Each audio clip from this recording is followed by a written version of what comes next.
LoveLore Library. Chapter 624. What are you doing here? Noble consort Lu, who couldn't sleep because of the pain, raised her head and saw Princess Xianning standing at the door, looking at her with a pale face. Princess Xianning walked in and silently placed the medicine bottle beside the bed. Noble consort Lu glanced at her and said indifferently, "Apply medicine for me." Princess Xianning bit her lip, wanting to say something. Seeing noble consort Lu lying on the bed with blood, she still went to treat her wounds first. Noble consort Lu's injuries were extremely serious. Not only did she get beaten until she was covered in blood, but she also got whipped in the Prince Ding mansion. Originally, although she was in pain at the Prince Ding mansion, it was still bearable. However, after coming back, it gradually became more and more painful, as if the pain had reached her bones. This made noble consort Lu extremely painful. Noble consort Lu, who knew a bit of martial arts, guessed that it was very likely that the guards of the Prince Ding mansion secretly did this to her. When she thought of this, her hatred for Yi Li and the Prince Ding mansion grew even stronger. Princess Xianning carefully tore apart the already tattered clothes on her body. As a princess, she didn't know how to deal with these things, so it was inevitable that she hurt noble consort Lu. Fortunately, noble consort Lu also knew that she couldn't find anyone else to help her, so she could only grit her teeth and endure. After cutting open the clothes that were stained with dark red blood, the mangled flesh in front of her eyes almost made Princess Xianning want to vomit. She could only hurriedly clean the wounds with trembling hands and apply medicine. Then she began to treat the whipped wounds that didn't look too serious. After taking care of these, the delicate girl's face was already covered in sweat. The medicine that Princess Xianning brought was top-grade healing medicine. Although it still hurt after the medicine was applied, noble consort Lu gradually felt that it was bearable. She lay on the bed and closed her eyes drowsily. "You can go back. Come back tomorrow night and bring some clean clothes over." Princess Xianning bit her lip and said in a small voice, "Mother, Xianning, can't come tomorrow." "What do you mean?" Noble consort Lu opened her eyes and asked coldly. Princess Xianning said, "When I went back just now, Xianning ran into Xiao, Mother. Mother, you have to be careful. Imperial grandmother wants to kill you." Noble consort Lu stared at her daughter and asked, "Who told you that?" Princess Xianning shook her head and said, "I heard it from a passing eunuch in the Imperial garden just now." She said, "Imperial mother, you have offended Prince Ding and the Empress Dowager. The Empress Dowager wants to kill you." Concubine Lu squinted her eyes, gritted her teeth and said, "It is him." "What did your brother say?" Princess Xianning shook her head and refused to speak. How could noble consort Lu not understand? Although there was a flash of depression in her heart because of her son's heartlessness, she quickly threw it to the back of her mind. He looked at Princess Xianning with a faint smile and said, "Now that I'm in trouble, you siblings are afraid that I'll implicate you, so you want to draw a clear distance from me, right?" Princess Xianning looked sorrowfully at the woman in front of her, who was smiling like a flower but made her feel cold for no reason. Perhaps it was because of this that they wanted to distance themselves from each other, but it was more because of their own mother's heartlessness. And the things she had done, as children, how could they accept it? Soon, noble consort Lu stopped smiling. She looked at Princess Xianning and sighed softly. She said with a heavy heart, "I understand why you're doing this. As your imperial mother, I've never doted on you two since you were young. You two should take care of yourselves." Imperial mother. Princess Xianning looked at her sadly. Noble consort Lu pulled her in front of her and said in a low voice, "Imperial mother only begs you. In 2 days, bring me 2 sets of clean clothes. Imperial mother has been proud all my life. Even if I'm going to die, I want to die cleanly. I definitely won't let those sluts see me as a joke." Imperial Mother. Princess Xianning sobbed, Imperial Mother, don't worry. Tomorrow night, Xianning will bring the clothes over. A trace of satisfaction flashed through noble consort Lu's eyes. She said softly, no need to rush. You might be discovered if you come out 2 nights in a row. In a few days, the new emperor will ascend the throne, right? There are still 3 days. In 3 days, 10th brother will ascend the throne, Princess Xianning replied. Noble consort Lu nodded and said, all right, you can take advantage of that time to come over. As for your grandfather and younger brother, you don't need to tell them, in case they become unhappy. Princess Xianning nodded and said, daughter understands. Imperial Mother, don't worry. Daughter will leave first. Go. Watching Princess Xianning disappear step by step, noble consort Lu's originally gentle eyes gradually turned icy cold. The smile on her lips also became increasingly grim and strange. You want me to die? It won't be that easy. 3 days passed in the blink of an eye. In these 3 days, everyone was busy preparing for the new emperor's ascension ceremony. Naturally, for the time being, no one was in the mood to pay attention to a woman who had been locked up in the cold palace and demoted to a noble lady. On the day of the ceremony, the entire Dechu state's imperial city was filled with jubilation. Even the mourning of the late emperor's passing was completely washed away. This kind of unbridled celebration during the mourning period naturally caused many scholars to be dissatisfied. However, the ascension of a new emperor was basically a national celebration. Moreover, the new emperor was still young. Everything would be presided over by the Prince Regent. Now that the Dechu state was facing difficulties both internally and externally, it needed some sort of joyous occasion to impact it. Therefore, many people tacitly agreed.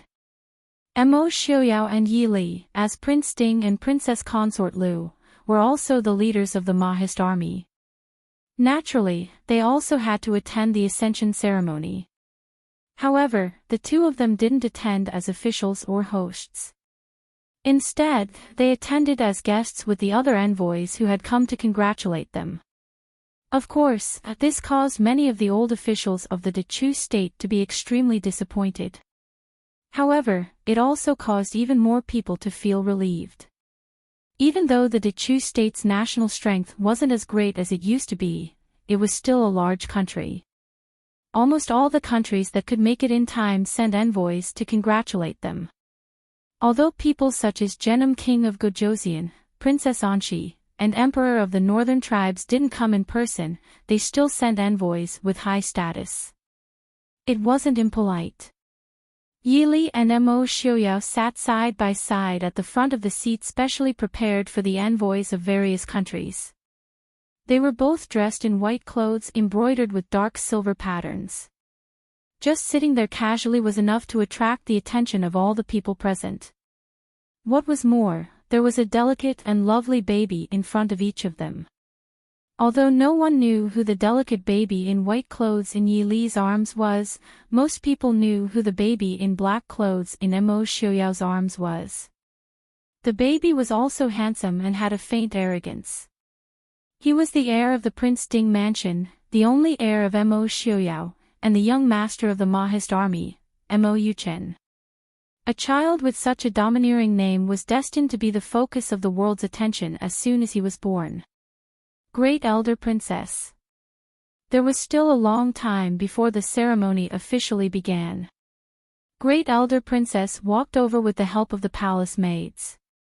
Yi Li and Mo Xiaoyao hurriedly stood up to greet her. Great Elder Princess waved her hand and said, well, since you are a guest, you don't have to be so polite.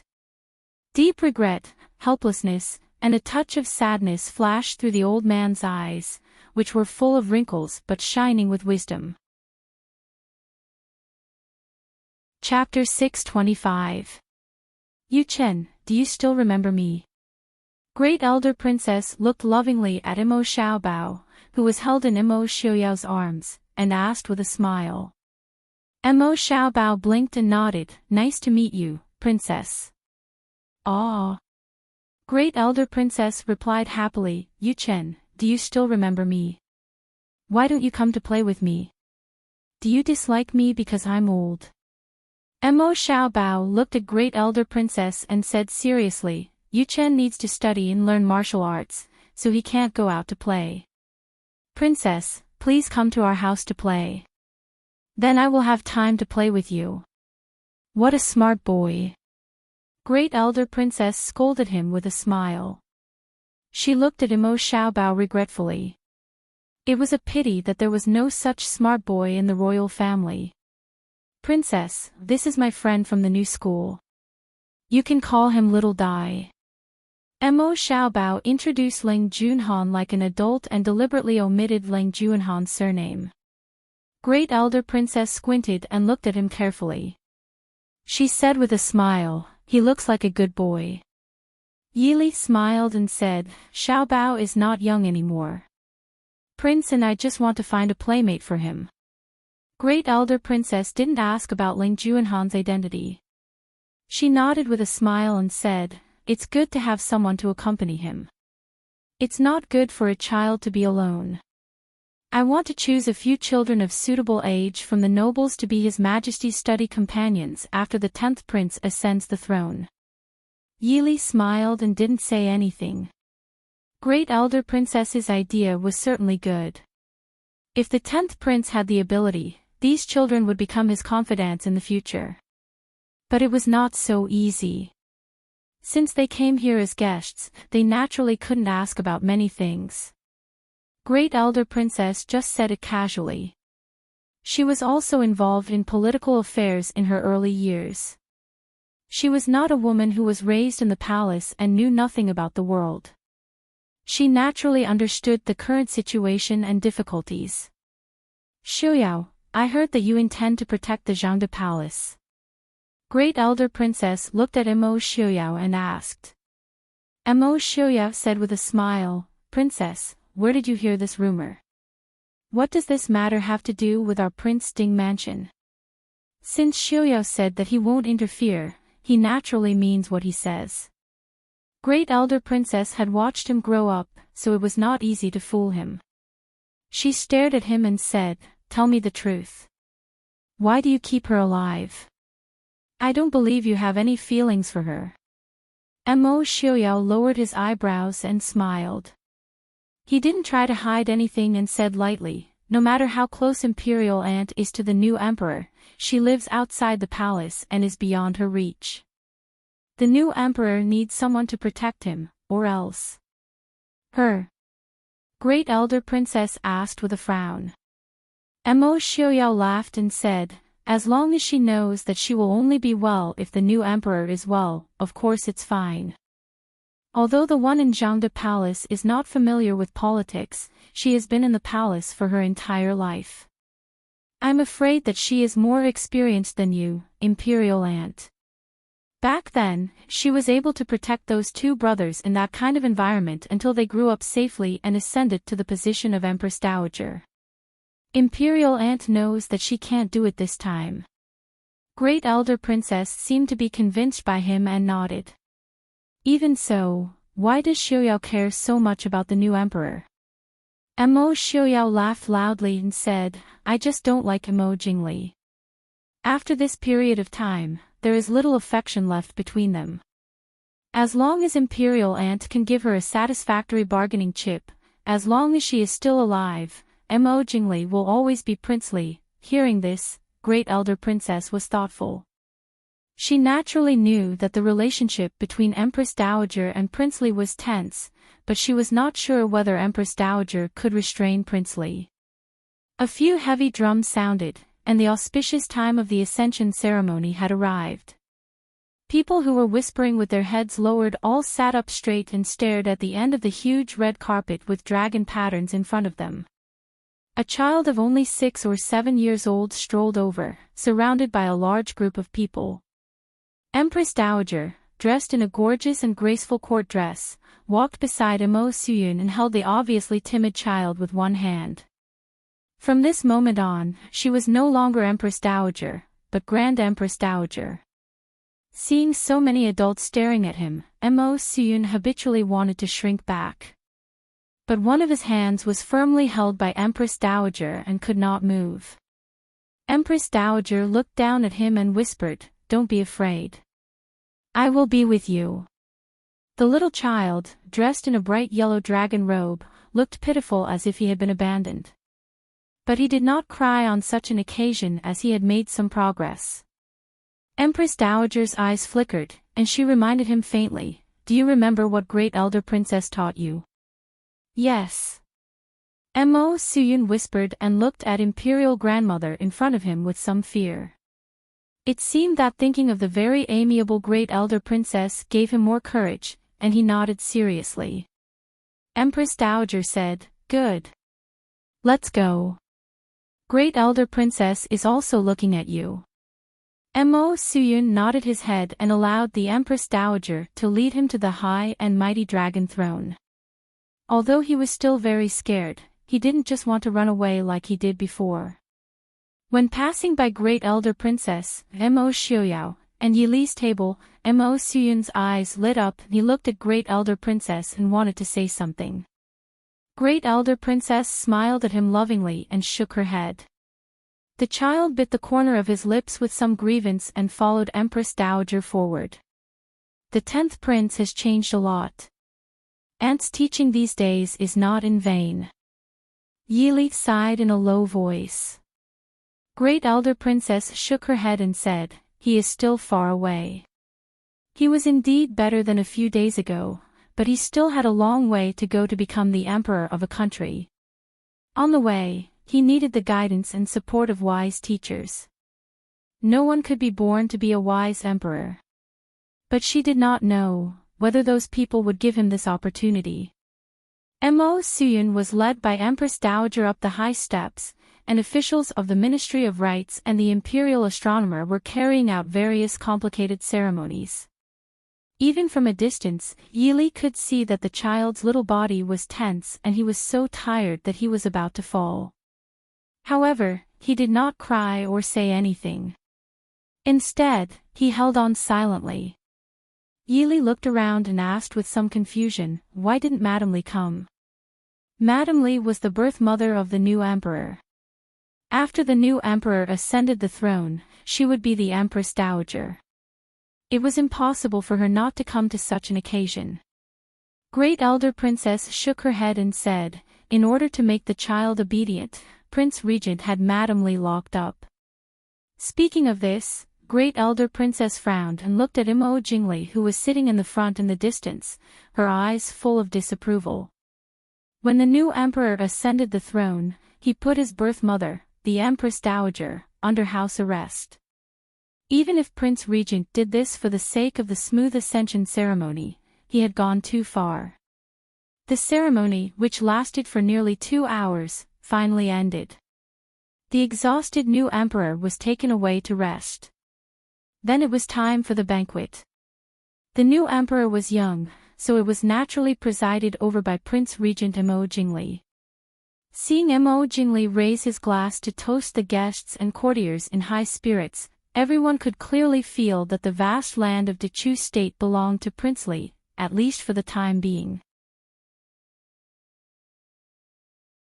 Chapter 626. A long banquet was not suitable for Yi Li's favorite things. The 2 children who weren't even 6 years old couldn't sit still. After sitting for a while, Mo Xiaobao made a fuss about wanting to go out to play. Yili told Mo Xiaoyao and then took the 2 children to the Imperial Garden. It was the 3rd month. The grasses were long and orioles were flying in the Imperial Garden. Hundreds of flowers were blooming. Countless butterflies fluttered among the flowers, causing Ling Junhan to stare at them with her round eyes wide open. Seeing Ling Junhan squinting at the flowers and butterflies in front of her, Mo Xiaobao snorted disdainfully. Little dazed Ling was too ignorant. What was so good about these red and green flowers and butterflies flying everywhere? The scenery in the northwest was better. There was also Taegong's Lishan Academy full of green bamboo and Uncle Han's residence outside Li City. It was 100 times better than the Imperial Garden in the Imperial Palace. After ordering the guards to follow them, Yili let the two children play in the Imperial Garden. She went to sit in a secluded pavilion in the garden to relax. Looking at the familiar scenery, she couldn't help but recall the first time she entered the palace when she was betrothed to Mo Xiaoyao. And the many things that happened when they were newlyweds. At that time, the Prince Ding mansion was under the control of others. Now, they were free and didn't have to worry about anything. And the emperor who was full of ambition had already passed away. His ambition had turned to dust. The number of people in the imperial garden gradually increased. Most of them were noble ladies and daughters of the various families. The banquet was lively and interesting, but they weren't men. It was boring to sit for too long. So many people came to the imperial garden in 2s and 3s to take a walk. The pavilion Yili sat in wasn't hidden. Naturally, many people saw her. But because of the Prince Ding mansion's special status, there weren't many people who dared to come up and talk. Yili didn't care. She didn't know many people in the Chu capital. Compared to those meaningless greetings, she was more willing to be alone. Princess, when he raised his head, he saw a familiar face. It was Qin Zhang's mother, the censor's wife.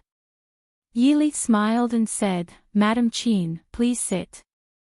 Qin Furan thanked her cautiously. Even though Prince Ding and Wang Fei had brought back Qin Zhang's letter for them when they first returned to Jing, what was said in the letter was not as reassuring as hearing it with one's own ears. However, due to their statuses, they couldn't visit them personally. Now that they saw Yili and Madame Qin in the imperial garden, they naturally wanted to ask about their daughter. Yili also understood her thoughts and said with a smile, "Madam, don't worry. Zheng He and second brother are living very well now. Their child had also begun to be enlightened. He was a smart little guy. Even if Madam doesn't believe me, you should at least believe in the Su family style. They definitely won't let Zheng suffer." Not only would she not suffer, but the entire Su family treated Qin Jing extremely well. Eldest Madame Su wanted to spoil Qin Jing as her own daughter. There was no other way. The Su family had 5 young masters, but 4 of them were unwilling to marry.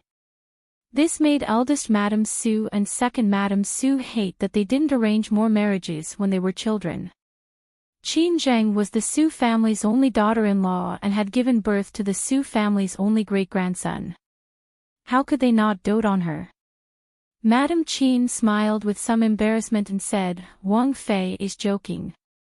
How could I not believe Wang Fei, but..." Yili smiled and patted the back of her hand comfortingly. "I understand. Parents in the world are pitiful. Which parent doesn't worry about their children? Madam, don't worry. The Su family and second brother will definitely treat Jing well. Otherwise, not to mention Madam and Censor Qin, even I won't agree." Su Qing's personality was slightly cold, but he was truly a good husband. In all these years, he hadn't even quarreled with Qin Jing. They were so harmonious that Yili couldn't help but feel envious. She would occasionally quarrel with Mo Xiaoyao in a fit of pique. Madame Qin smiled with relief and said, "It is Zheng He's fortune to have a friend like Wang Fei. Madame is joking. It is also my fortune to have a friend like Zheng He." The two chatted happily. Seeing this, the madams watching in the surroundings also gathered around. Madame Qin and Yili naturally changed the topic and chatted with these upper-class madams. Following these noblewomen were beautiful young ladies from wealthy families. Seeing the shy and timid appearances of these young girls, Yili's heart moved and she couldn't help but laugh inwardly. So these upper-class madams had ulterior motives. Coming forward to chat was a pretense. They wanted to promote their own daughters. Speaking of which, It was obvious that Prince Li was in power now. However, the influence of the Prince Ding mansion was not so easy to erase. If a girl caught the eye of Prince Ding and was able to climb into the Prince Ding mansion, it was naturally good to have another backer in the future. Even if they didn't, they would only lose a daughter. These nobles naturally didn't lack one or two concubine-born daughters or even legitimate daughters. And these young ladies could be said to have grown up listening to the stories of Ding Wangfu and had a natural admiration for the past generations of Ding Wang. Moreover, Mo Xiuyao's devotion to Yili for so many years was a legend. If they could obtain the favor of this kind of man, it would naturally be the most beautiful dream in the hearts of every girl. Yili rarely encountered this kind of situation. In these years, it wasn't that there weren't girls who tried to curry favor with Mo Xiuyao, but most of the time, Mo Xiuyao was able to deal with them himself. The only one she had personally dealt with was noble consort Lu. However, these girls in front of her were not shameless and pestering like noble consort Lu. Yili naturally couldn't use her poisonous tongue to deal with these girls and upper-class madams. Just as she was helplessly complaining in her heart about Mo Xiuyao's attracting bees and butterflies, a mournful scream came from the distance. Yili's heart jumped and she suddenly stood up. Just now, Mo Xiaobao and Ling Junhan had gone in that direction. Leaving a word of excuse, Yili directly used Qinggong to rush out of the pavilion in the direction of the scream. The upper-class madams who were originally huddled together in the pavilion were startled by this sudden change. When they came back to their senses, they only saw Yili's white figure fluttering away like a butterfly. What's going on? Something probably happened over there. Someone said in a low voice. Let's also go quietly. Someone suggested. Soon, everyone moved in the direction of the scream outside the pavilion. The originally noisy pavilion suddenly quieted down. Walking at the back, Madame Qin saw the group of people chasing after Princess Ding's figure and shook her head with a smile as she followed with a smile. Chapter 627. What's the matter? Yili hurried over. Seeing Mo Xiaobao and Ling Junhan standing there safely, she let out a sigh of relief and turned to ask the guard beside her. The two Qilin, who temporarily acted as shadow guards, looked helplessly at the woman who was in a mess not far away and then looked at their little master. Even if they were on the same side, they were embarrassed to say that their little master was wronged. Yili guessed what happened when she saw the shadow guard's expression. She glanced at Mo Xiaobao indifferently. Mo Xiaobao didn't show the slightest fear and even smiled sweetly at Yili. Yili looked to the side and saw that there were a few handsome children around the age of 7 or 8. Not far away, a delicate and pretty girl wearing a bright red dress with a lotus flower pattern was struggling to get up from the ground.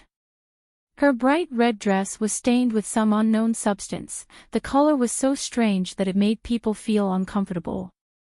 Beside the woman in red, a gorgeous woman in a bright red dress reached out to help the woman in red up but was slapped away by the latter. The gorgeous woman didn't care and stood aside with a faint smile. Yili furrowed her brows as she finally recognized the familiar woman in red.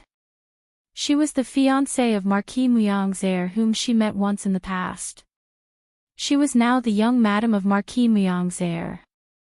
However, the delicate, graceful, and slightly shy young girl from back then was now a married woman wearing a bright red formal dress with a hint of harshness in her graceful bearing.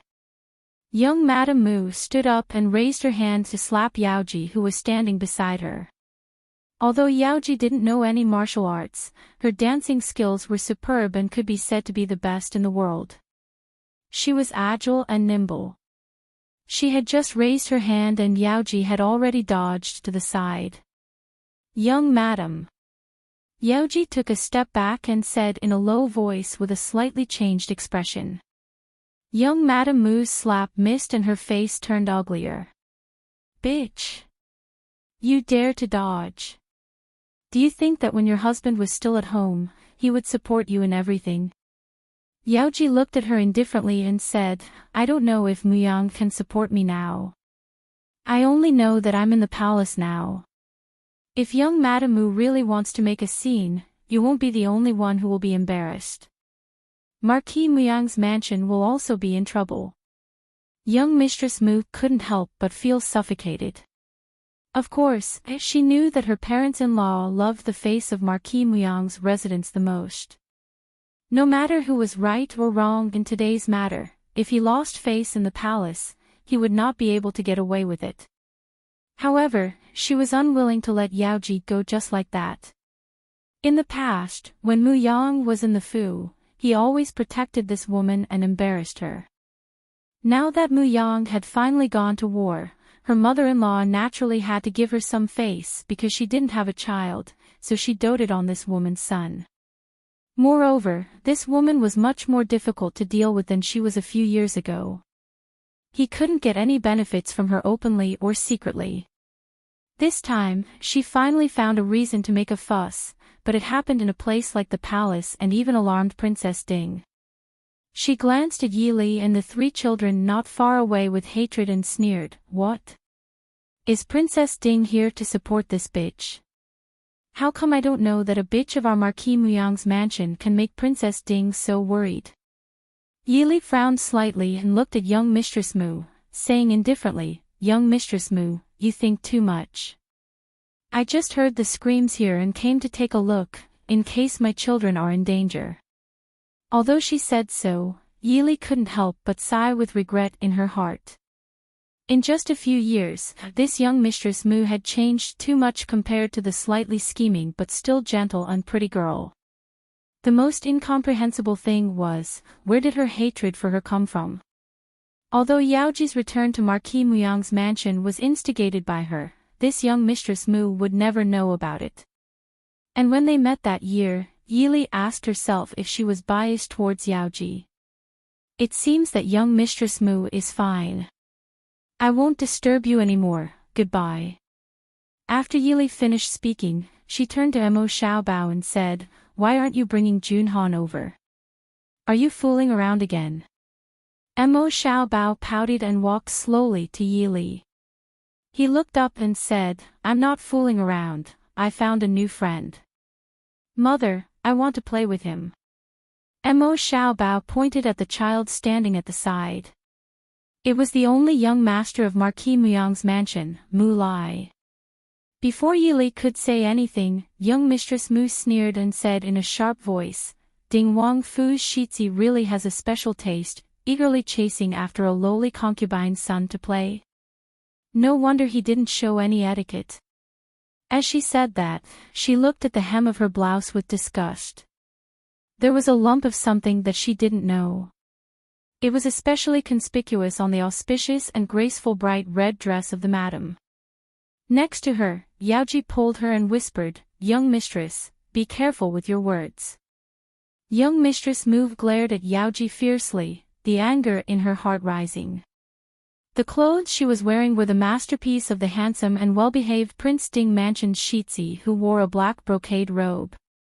Originally, she was walking in the garden with Yaoji, and conveniently scolding the mother and son with some sarcastic and satirical remarks. She happened to see two children playing by the garden.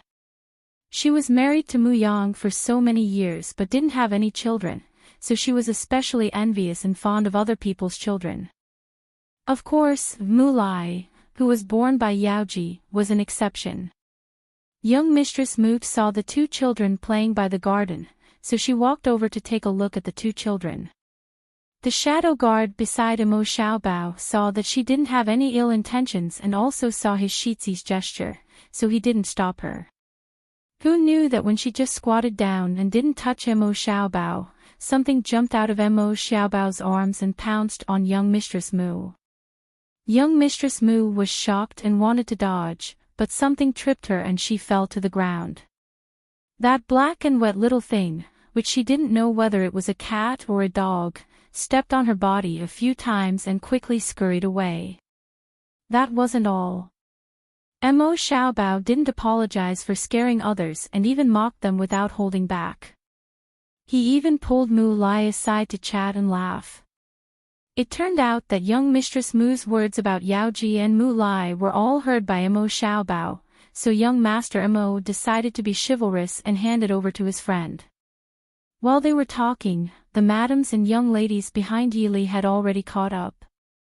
Seeing young Mistress Mu's sorry state, they couldn't help but show a surprised expression and stare blankly. Young Mistress Mu was embarrassed and angry by everyone's stares. She was born in a noble family and was also pampered after marrying into Marquis Muyang's residence. Everyone was courteous to her. When had she ever lost face like this? In her extreme anger, a burst of anger rushed to her head and she couldn't control her mouth anymore. She looked at Yili provocatively and said, "Isn't it so? I just wanted to greet the Shitsi of the Prince Ding mansion, but he made me like this. If this isn't uneducated, what is?" Yi Li's face darkened. Perhaps Mo Xiaobao was in the wrong, but young Mistress Mu's words were too harsh. Moreover, Marquis Muyang's residence didn't have the right to teach the people of the Prince Ding mansion a lesson. The madams and young ladies present looked at the sorry young Mistress Mu as if they were looking at a lunatic. Chapter 628. Without waiting for Yili to speak, Mo Xiaobao poked his head out from behind Yili. "Mother, it's not like that. I didn't do it on purpose." His big black eyes were wet as they looked around. The hearts of the surrounding madams and misses immediately went to the side. Yili bent over with a smile and rubbed her son's head. "Then what happened? Tell Nyangqin." Mo Xiaobao said aggrievedly, "I saw a puppy fall into the water over there, so I had someone pull it out. I and Xiaoleng were thinking of a way to dry the puppy's fur. This auntie suddenly wanted to pat me from behind. I was scared and carried the puppy out. Then, Mother, I didn't deliberately dirty the auntie's clothes, but this auntie was very angry. Mother, can we compensate her with another set of clothes? I don't have money, so Mother will pay for me. When I grow up, I will definitely earn money to return it to Mother." Looking at the handsome child who didn't even reach their thighs seriously discussing with his mother, the hearts of the madams and misses present softened. If they had the same background as Yili, they would know a word. Cute. The group of pampered madams and misses were instantly turned over by this cute and obedient child who dared to admit his mistake. "Little Shitsi, this was just an accident. I don't think young Madame Mu will mind." Someone quickly comforted him. "Really?" Mo Xiaobao raised his head and looked at the madam who spoke. His big wet eyes were filled with worry. "Of course it's true. A set of clothes isn't worth much. Little Shitsi doesn't need to take it to heart." That madam hurriedly guaranteed, completely ignoring the victim's family standing on the side. The shadow guard on the side looked at Mo Xiaobao with eyes full of admiration. Their family's little Shitsi was so young, yet he already knew the art of lying. What was avoiding the important and dwelling on the trivial? What was lying without blinking? He really had a bright future. Of course, if one ignored the fact that the puppy that fell into the water was accidentally dropped by the little heir, if one ignored the fact that the puppy only fell after young Mistress Mu entered the imperial garden, if one ignored the fact that the puppy was wet and colorful after the little heir wiped it dry. Actually, their little heir wasn't lying. She then looked at the pitiful faces of the women who had been deceived by the little heir and secretly shook her head.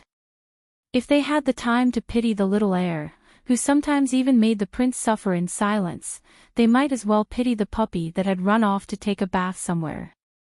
Yili patted her son's little head. She seemed to be comforting him, but in fact, she was warning him not to overdo it. Mo Xiaobao blinked and obediently shrunk back to Yili's side. Holding Leng Juanhan's hand with his left hand and Mu Lai with his right, he looked like an obedient child. Yili looked at young Madame Mu who was so angry that her face turned green. She smiled faintly and said, "It's my son's mischievous behavior. please forgive him. Her son and young Master Mu hit it off at first sight. Let them play together for a while. What do you think, young madam? A trace of disgust flashed across young Madame Mu's face. She said coldly, Mu Lai is naughty and rude by nature. I'm afraid he will lead the little heir astray. Everyone was silent. Was there something wrong with this woman's brain? Most people could guess the reason for young Madame Mu's behavior. After all, many people knew that the little heir of Marquis Muyang's birth mother was the capital's #1 dancer, Yaoji. However, as a smart madam, was it really good to ruin the reputation of the only male in the family, not to mention whether they could offend the Prince Ding mansion now? They had been married for several years and had not given birth to a daughter. Who knew if they would have to rely on this illegitimate son in the future? Yili frowned with displeasure. Young Madame Mu was still questioning the upbringing of the Prince Ding mansion just now. It seems that young Madame Mu doesn't think that the little heir will lead her son astray. She's just afraid that her son will lead the little heir astray. Princess consort, you must be joking. It is Lai Er's fortune to be favored by the little heir. Young Madame Mu still wanted to say something, but a stern female voice came from behind the crowd. Young Madame Mu's face paled. The crowd parted to let her through. It was Marquis Muyang's wife who walked forward with a stern expression. Mother. Young Madame Mu said unwillingly. Shut up. Marquis Muyang's wife glared at her fiercely. She turned to Yili and bowed slightly. Daughter-in-law is not sensible. Princess consort, please don't take offense. Yili smiled. Marquis Muyang's wife is joking. It's all the children's mischief. Young Madame Mu, please change your clothes first. Princess consort is right. Marquis Muyang's wife nodded. She said to young Madame Mu, why aren't you going? What are you doing in such a disheveled state? Young Madame Mu blushed. She glared at Mu Lai unwillingly and turned to leave. Yaoji glanced at Yili and also turned to follow. The others saw that Princess Ding's expression was not good. They also knew that it was not the time to talk. They all took their leave and went to stroll around the imperial garden. Marquis Muyang's wife gave Mu Lai a few instructions and also took her leave. Greetings to Princess Consort, little Shitzi. Mu Lai cupped his hands and bowed respectfully to the two. Ling Junhan looked curiously at the new brother in front of her with wide eyes.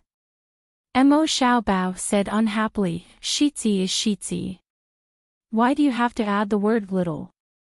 Yili pinched his little face in annoyance. You're so nosy. How have you been recently? The last sentence was naturally for Mu Lai. When she chose this child to follow Yaoji back to the capital, this child naturally went through strict training. Even Yili thought highly of this 11-year-old child who looked like he was only 7 or 8 years old. To be able to survive under Qin Feng's hands, he was definitely an expert. So Mu Lai's role was not as simple as pretending to be Yaoji and Muyang's son. When it came to important times, he was even more important than Yaoji herself.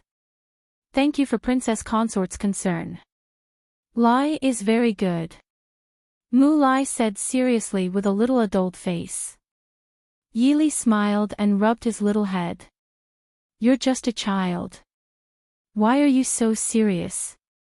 Aren't you afraid of scaring Muyang? Mu Lai stiffened at the sudden intimacy. His originally serious little face was a little red, but he didn't realize it. He said seriously, they will only think that I'm young and mature, a genius. Yili smiled, I can see that the people of Marquis Muyang's household quite like you. Humph. Mu Lai curled his lips. As long as it's a son of Marquis Muyang's household, they will like it. I heard that Marquis Muyang's wife has been going crazy for a grandson these past few years. She kept stuffing women into Muyang's room until we entered Marquis Muyang's household. But she still wants a legitimate son, so she gives that woman medicine every day. Taking too much medicine really affects the brain. Humph. Yili straightened his clothes and said softly, "In a few days, Prince and I will leave the capital. Ling Er is now at the border. Feng San will also go with us. At that time, only you and Yaoji will be left in the capital. You must be careful, okay? If you encounter any trouble, escape first. Keeping your life is more important than anything else." Mu Lai's eyes flickered. He said seriously, "Princess Consort, don't worry. Yaoji is not a fool and neither am I. The people of Marquis Muyang's household will not doubt. We will take care of the matters in Chu capital. We will not let Prince and Princess Consort worry." Yili sighed apologetically. "You are still a child."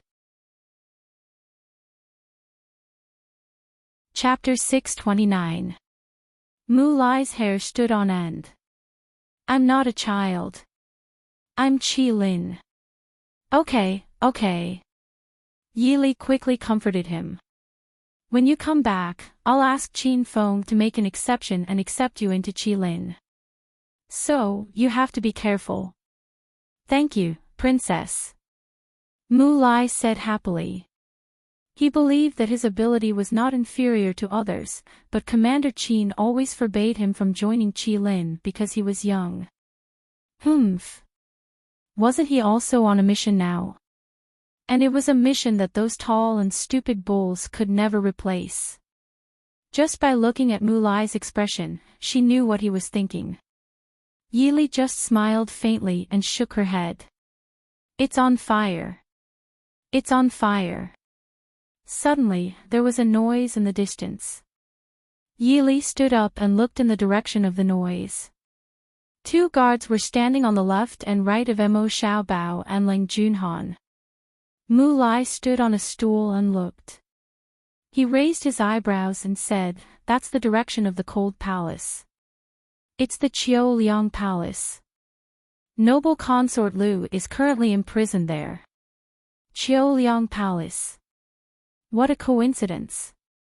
The Qiu Liang Palace is on fire." Yili muttered.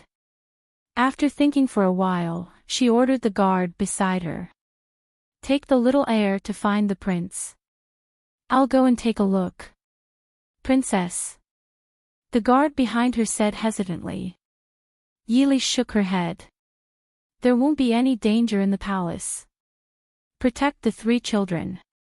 Go." Mu Lai was dissatisfied. This young master doesn't need protection. "Princess, I'll protect you." Yili found it funny. "That won't do.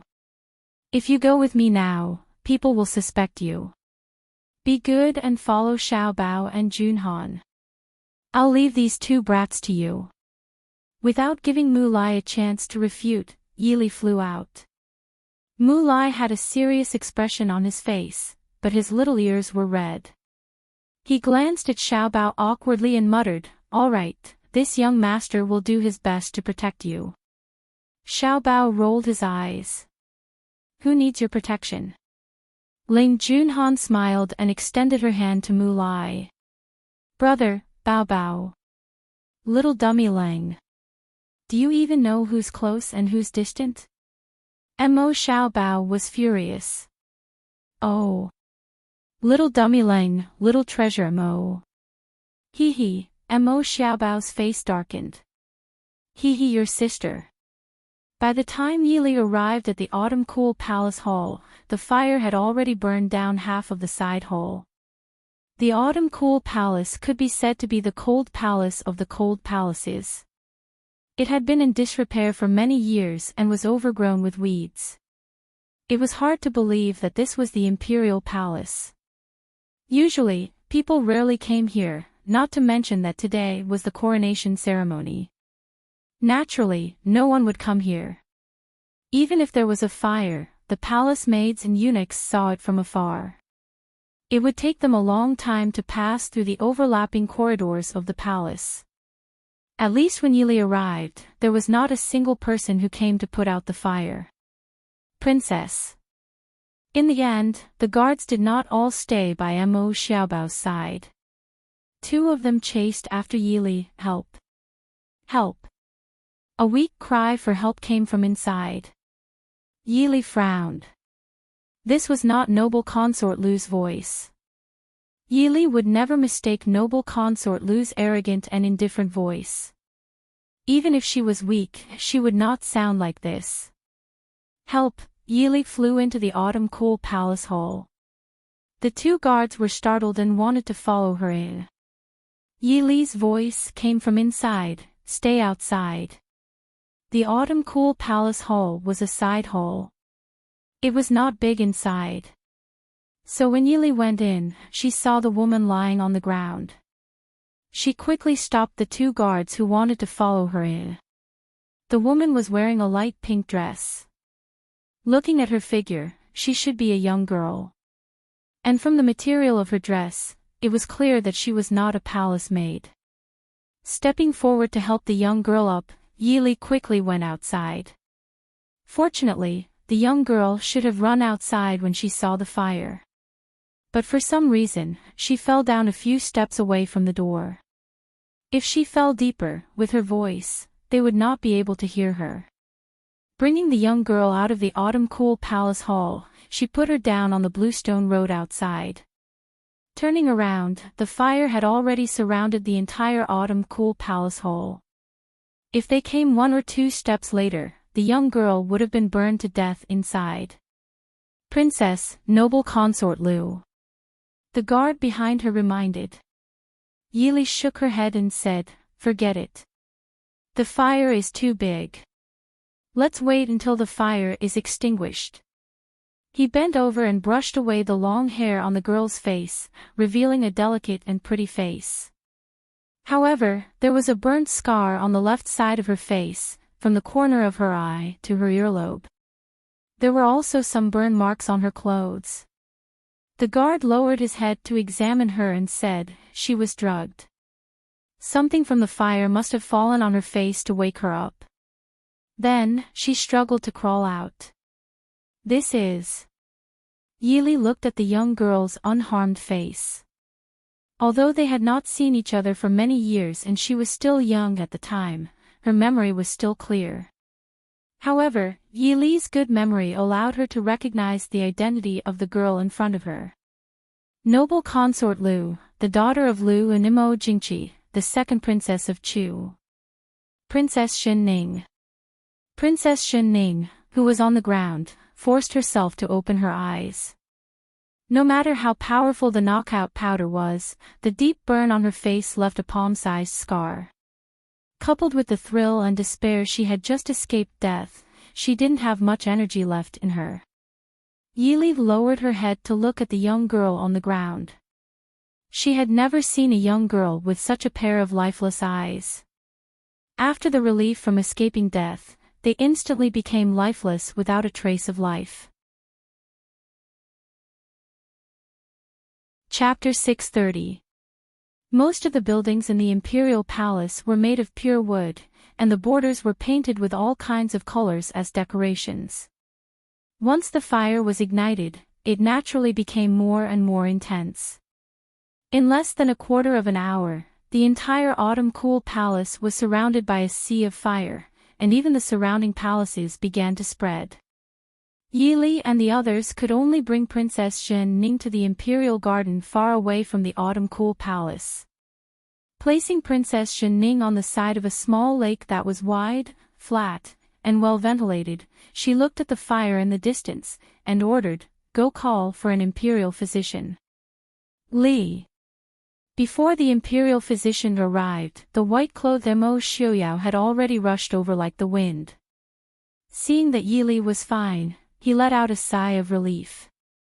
Glancing at Princess Xin Ning, he raised his eyebrows at Yili. Yili shook her head, speechless.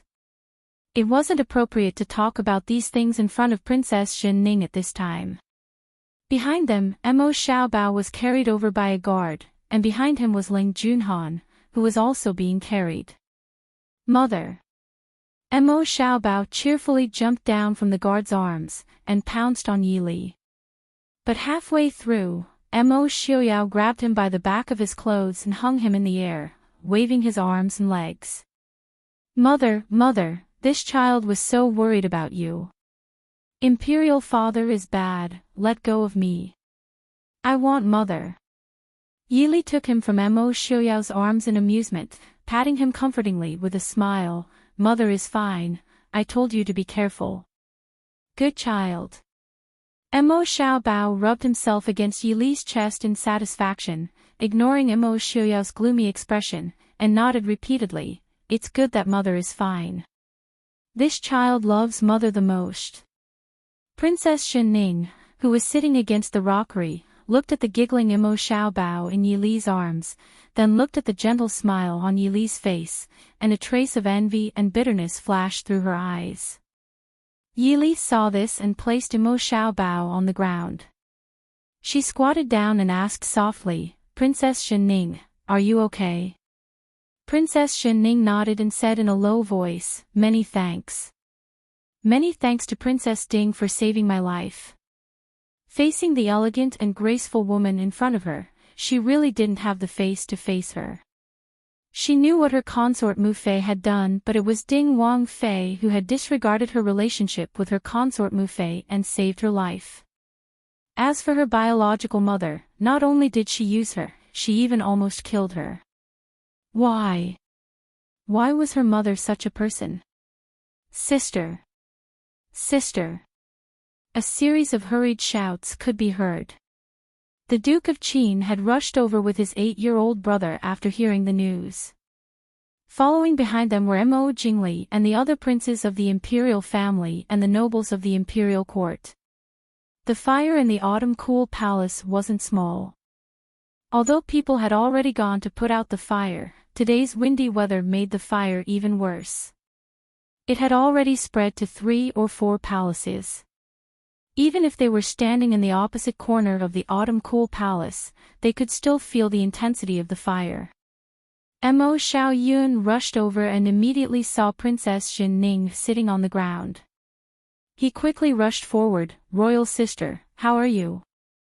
Are you injured? Princess Xianning quickly covered the scar on her face with her hands, saying, It's nothing serious. But how could she cover that new scar with her hands? Everyone sucked in a breath of air without hesitation. The originally delicate and gentle young girl now had a palm-sized scar on her face. At this moment, that scar still had the feeling of being burned by the fire, making people want to vomit when they saw it. Many of the madams and young misses who came with them all cried out and retreated 2 steps. Princess Xianning's face darkened and she lowered her head even more timidly, wanting to use her hair to cover the scar on her face. Don't use your hair. If your hair isn't clean, it will easily get infected if it touches the wound.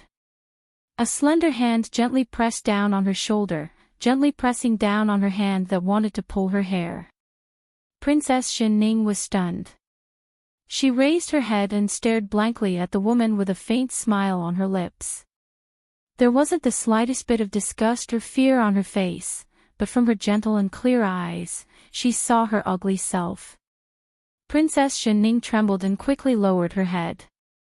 Yi Li sighed softly and took out a plain white silk handkerchief, carefully tying it around Princess Xianning's face to cover the hideous scar.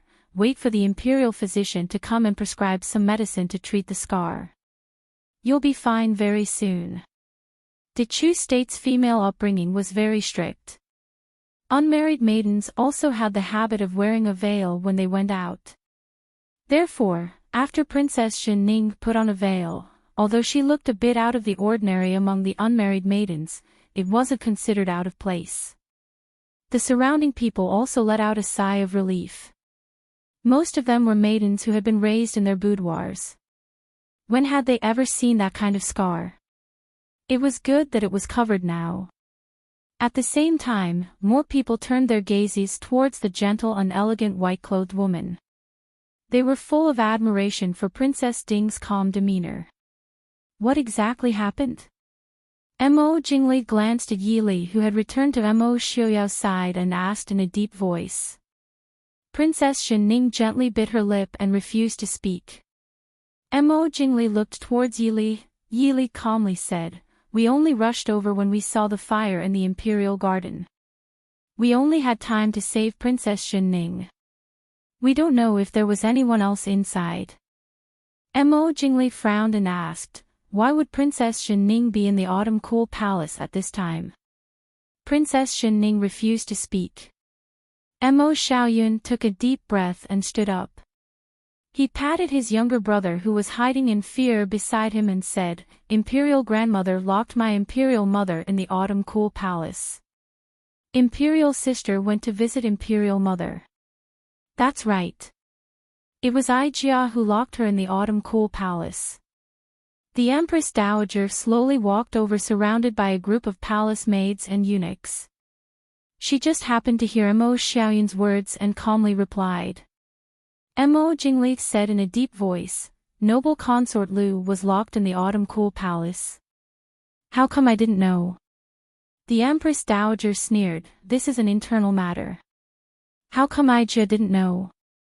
I still have to discuss with Prince Li how to punish the late imperial concubine who didn't abide by the rules." Mo Jingli had nothing to say.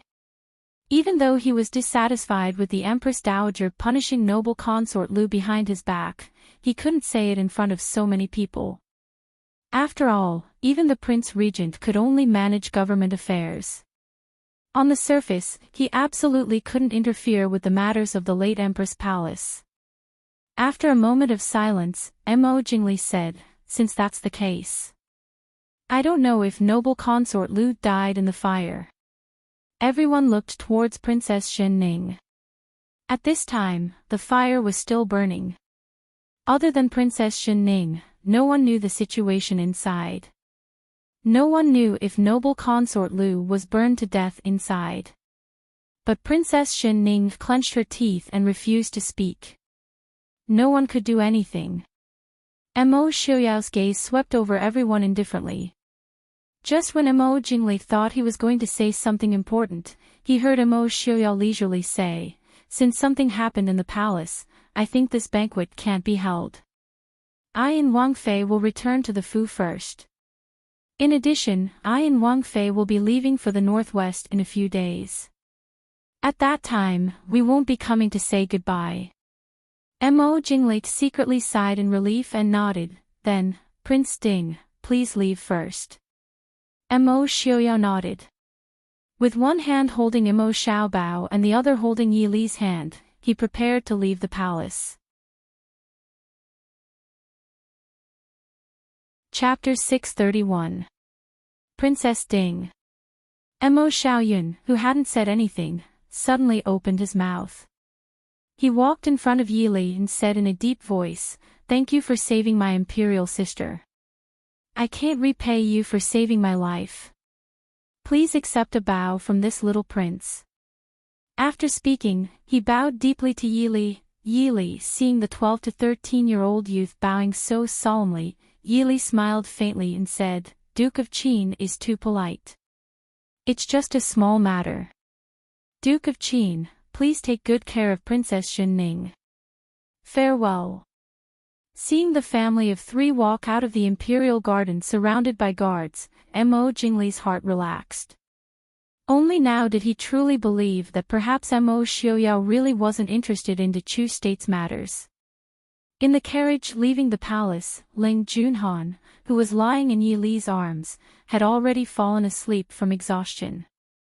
Mo Xiaobao sat in Mo Xiaoyao's arms. Although he hadn't fallen asleep, he didn't have the same energy as when he was in the palace. After all, he was only a 5 to 6-year-old child. Making a fuss for half a day was enough to tire them out. Yi Li gently patted Ling Junhan and asked, "Xiaoyao, is noble consort Lu dead?" Mo Xiaoyao shook his head and said, "Not necessarily. Noble consort Lu has been in the imperial harem for more than 10 years. Even if the monkeys scatter when the tree falls, she still has some power that she can use. Today, there are so many people coming and going in the palace. It's not impossible for her to escape the palace. Yili frowned and said, since she still has people she can use, why did she treat Princess Xinning like that? Could it be that she really wanted to burn Princess Xinning to death? Thinking of this, Yili couldn't help but feel a chill in her heart. How ruthless did she have to be to treat her own daughter like that? Even if this daughter's father wasn't the person she loved, the child was still her flesh and blood. Princess Xinning risked being punished by the Empress Dowager to see her, but she received such a return. No wonder her eyes were like dead ashes when she was rescued. Mo Xiaoyao shook his head and said, I don't know. Tell the people below to pay attention. Once that woman appears, kill her without mercy. He wasn't interested in whether noble consort Lu wanted to burn Princess Xinning to death or why she wanted to burn Princess Xinning to death. But if it was true, noble consort Lu had to die. Keeping such a vicious and merciless woman alive would definitely be a disaster. Yili nodded silently. She had no pity or sympathy for noble consort Lu. I heard from Xiaobao that Mu Yang's wife was rude to you in the garden. Mo Xiaoyao asked faintly, throwing the matter of noble consort Lu to the back of his mind. Yili glanced at Mo Xiaobao, who was complaining first, and said with a smile, she's just a woman twisted by jealousy. Do you think I can deal with her? Don't worry, Yaoji is not easy to deal with. I won't let her have an easy time. Mo Xiaoyao snorted softly and said, sure enough, I was too soft-hearted to Marquis Muyang's mansion back then. Thinking of some of the grievances with Marquis Muyang's mansion, Mo Xiaoyao regretted his plan to use Marquis Muyang's mansion to hide Yaoji and Mu Lai in the capital. Because this meant that he couldn't do anything to Marquis Muyang's mansion for the time being. But as soon as he saw the people of Marquis Muyang's mansion, especially Marquis Muyang himself, some bad memories that he tried hard to forget surged up again, making Mo Xiaoyao's mood very bad. On the day of the new emperor's ascension, a fire broke out in the palace, almost burning half of the palace. This news quickly spread among the people. People were talking about how the new emperor was immoral and couldn't bear to inherit the throne, so the heavens punished him and so on. Hearing this, the people in the Prince Ding mansion laughed secretly. The new emperor was only a child of 6 or 7 years old. What could they say about him being immoral? But once the comments started, it wasn't so easy to destroy them. Especially when there were people who wanted to add fuel to the fire, the comments spread like wildfire. The people in the Prince Ding mansion didn't pay attention to these, because they were all packing up and preparing to leave the capital again to go back to the northwest. Although most of them were born and raised in the Chu capital, living in the northwest for the past few years made them feel a sense of belonging to Glass City. Everyone had joyful smiles on their faces as they packed their luggage and prepared to depart. And in the imperial court, other than Prince Li officially becoming the regent, the news of the empress's death and noble consort Lu's burial was also announced. And the Empress Dowager, who was supposed to be the Empress Dowager, was exempted from being buried with the Empress Dowager because the Empress Dowager couldn't bear the burden of the previous emperor's first wife's death. She was temporarily buried in the imperial mausoleum. In the future, when the Empress Dowager passed away, she would be buried in the imperial mausoleum. Ignoring the turmoil in the capital, Mo Xiaoyao and his group left the capital 3 days later and returned to the northwest. Not only was there a graceful and beautiful middle-aged woman in their carriage, there was also a similarly beautiful and moving young woman and an old man with an extraordinary bearing. Tian Xiang. In the carriage, Yili reached out to hold Hua Tian Xiang's hand, who was still in shock, and smiled slightly. Hua Tian Xiang's beautiful face was still filled with shock. She stared blankly at Yili for a long while before letting out a soft sigh. Aunt. The Empress nodded and tenderly stroked her black hair. She said softly, Tian Xiang, it's been hard on you these past few years. She was the Duke of Hua's first wife's granddaughter and the Empress's niece. She was the envy of all the noble ladies in the capital. But at the same time, because of this identity, she was still unmarried even though she was already over 20 years old. A normal woman at this age would already be a housewife, and a housewife. But she could only hide from attention. For example, instead of praying for her grandmother in the temple, it was more like she was cultivating while wearing her hair.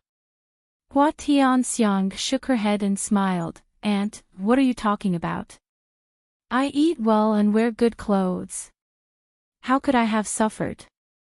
But you, Aunt, seeing you is really... Hua Tianxiang's eyes reddened. Originally, when she heard the news in Xieyun Temple, she really thought that her aunt had passed away. But this morning, she was doing her morning ritual in her room as usual, when she was suddenly drugged and knocked out. She didn't expect to see her aunt, who she thought had passed away, and her friend, who she hadn't seen for many years. And they were already on the carriage to the northwest. It was no wonder that she hadn't recovered for a long time. Aunt, I. Looking at the two people in front of her, Hua Tianxiang still wanted to ask something, but she didn't know where to start. Yili took her hand and smiled. The Duke of Hua has handed you over to me. In the future, Miss Hua will have to trouble you to go to the northwest and live a hard life. It's grandfather. Hua Tianxiang said with some excitement. She suddenly remembered that when her grandfather came to see her a few days ago, he said some strange things. At that time, she didn't think too much about it. So her grandfather had already planned to entrust her to Li. The Empress said softly, your grandfather is doing it for your own good. Now that the new emperor has ascended the throne, Prince Li is the regent. A few days ago, Prince Li vaguely mentioned that he wanted to marry you as a concubine. Although father rejected him on the spot, as long as you are still in the boudoir, it will always be. Hua Tianxiang wiped her tears and said, I know grandfather is doing it for my own good. But we are all gone. Grandfather, he. Don't worry, the Duke of Hua is a person of virtue and prestige. Mo Jingli has just taken power, so he won't do anything to the Duke of Hua. However, to avoid trouble, you should change your name. And the Empress, Sister Hua as well. Chapter 632. The two nodded. Of course, they understood Yi Li's words. Although there weren't many people who had seen them, they still had to take precautions. If people knew that so many people who shouldn't have appeared in Glass City, especially the Prince Ding mansion, it would be bad for the Prince Ding mansion and the Hua family. Hua Tianxiang thought for a while and said generously, my grandfather's surname is Yang. Let's call him Roa Hua. The Empress smiled faintly and said, in that case, I will borrow Tianxiang's surname. Call me Lady Yang. She didn't even want to give her a name. Yi Li sighed softly and looked at the Empress with some worry. The Empress smiled and said, to be able to get rid of the shackles of the palace is already the luckiest thing in my life. What's more, there is Changlo in the northwest. Everything will be fine. I'm just afraid that Feng-san. Yi Li frowned. Since Feng Huiting was persuaded by Feng Zhiyao to go back to the northwest with them, the relationship between Feng Zhiyao and his son gradually became less stiff. Feng Huiting was different from the Empress and Hua Tianxiang. He was openly taken by Mo Xiuyao from Mo Jingli. Mo Jingli had already emptied the Feng family. Naturally, he didn't care about Feng Huiting, an old man who was nearly 60 years old. Even the other members of the Feng family could be taken away with him. However, the two sons of the Feng family were unwilling to go to the northwest and live under their brother's roof. What's more, they were now valued by Prince Li. Lady Feng was very angry with her husband's decision.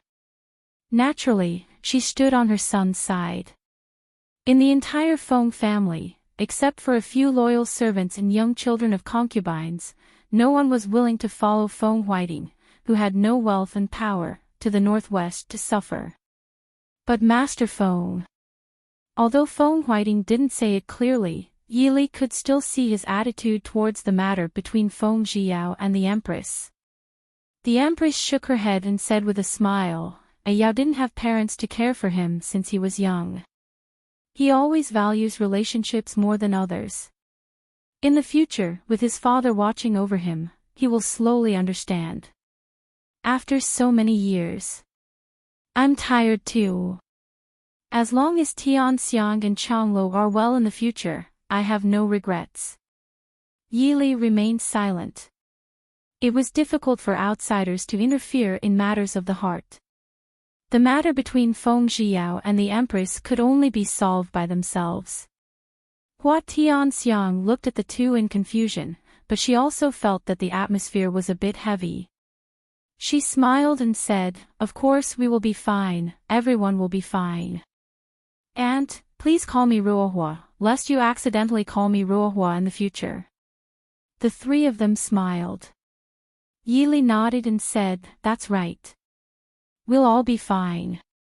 In a dark corner of the capital, there was a woman in a sorry state. She was thin and wore plain gray clothes. Her hair was only held up with a crude wooden hairpin. It was almost impossible to see her original appearance. Hiding in a small, dilapidated house in the innermost part of this cold, almost deserted alley, a pair of eyes emitted a chilling light in the darkness. Prince Ding has already left the Chu capital? That's right. This morning, Prince Ding brought the princess and the heir out of the city. A deep and hoarse male voice said in a low voice. It's already been so many days. You still haven't found a way to send me out of the city. The woman's voice was sharp and angry. The man rubbed his hands and said with some difficulty, Right now, the entire city is under martial law. I heard that when the new emperor ascended the throne, a fire started in the heavenly palace.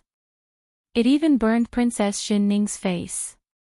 I'm afraid that the higher-ups are catching the assassins.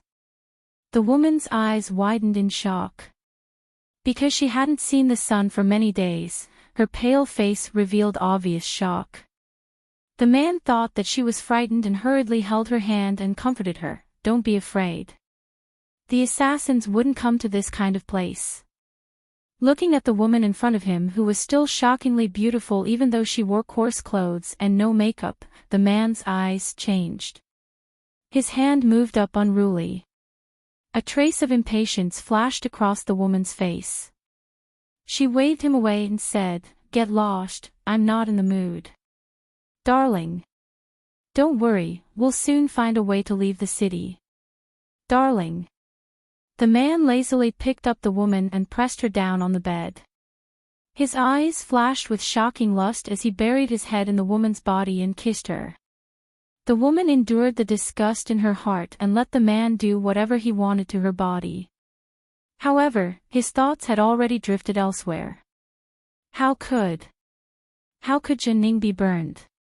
She was worried that Zhen Ning would ruin her plans, so she drugged her. However, she clearly told her to send Zhen Ning out after she left and then set fire to the Autumn Cool Palace. However, she didn't know that she needed someone to burn to death in her place. Not someone who would be burned to death, but someone who would be burned to death. The people who worked for her were all people of flesh and blood. How could they be willing to throw away their lives or let the people they were familiar with die? Princess Xin Ning, who had been drugged by noble consort Lu, was naturally the best scapegoat. Otherwise, when Princess Xin Ning woke up and told others, they wouldn't be able to escape either. Xin Ning. Don't blame Imperial Mother. Imperial Mother didn't want to burn you to death. This was just an accident. Who told you to? Darling, why aren't you paying attention? The man said unhappily. His average-looking face was flushed red as he fiercely kissed the woman's soft red lips. The woman closed her eyes in disgust. Compared to this vulgar man in front of her, Mo Jingqi was a stunningly handsome man. But now, she could only rely on this man to escape from the Chu capital. Mo Xiuyao. Yili, it's all your fault. It's all your fault, darling, you're so beautiful. The man impatiently tore apart the woman's clothes. He had never seen such a beautiful woman in his life. In the past, he wouldn't even have dared to think about this kind of luck. But now, this beautiful woman belonged to him and would become his wife in the future. In a dark little house in a dark alleyway. There were waves of ambiguous gasps, which were soon joined by a woman's soft moans. Chapter 633. Glass City. In the large study, young Master Chinchin, dressed in white, sat in the first chair below the head of the table. Looking at the empty chair in front of him, his handsome face was smiling, and his bearing was leisurely like an immortal. But the people sitting below him couldn't help but tremble. Young Master Chinchin's appearance was really too frightening. Young Master Chinchin, when exactly will Prince return? For more than a month, the border of Xiling has been increasing the number of troops. The others looked at the person who asked the question as if they were looking at an idiot. Didn't he see that young Master Chinchin was angry because Prince refused to return? He actually touched the pot that didn't boil. But then again, when exactly would Prince return? Shiling's border looked like a war was about to break out, but Prince still refused to return. Of course, it wasn't that they couldn't fight without Prince, but without Prince, they felt uncertain. Su Chinchin looked back and smiled faintly, his sword-like eyebrows slightly raised. After playing enough, Prince will naturally return. Then Xiling, didn't we also increase the number of troops? Xiling just wants to test the waters.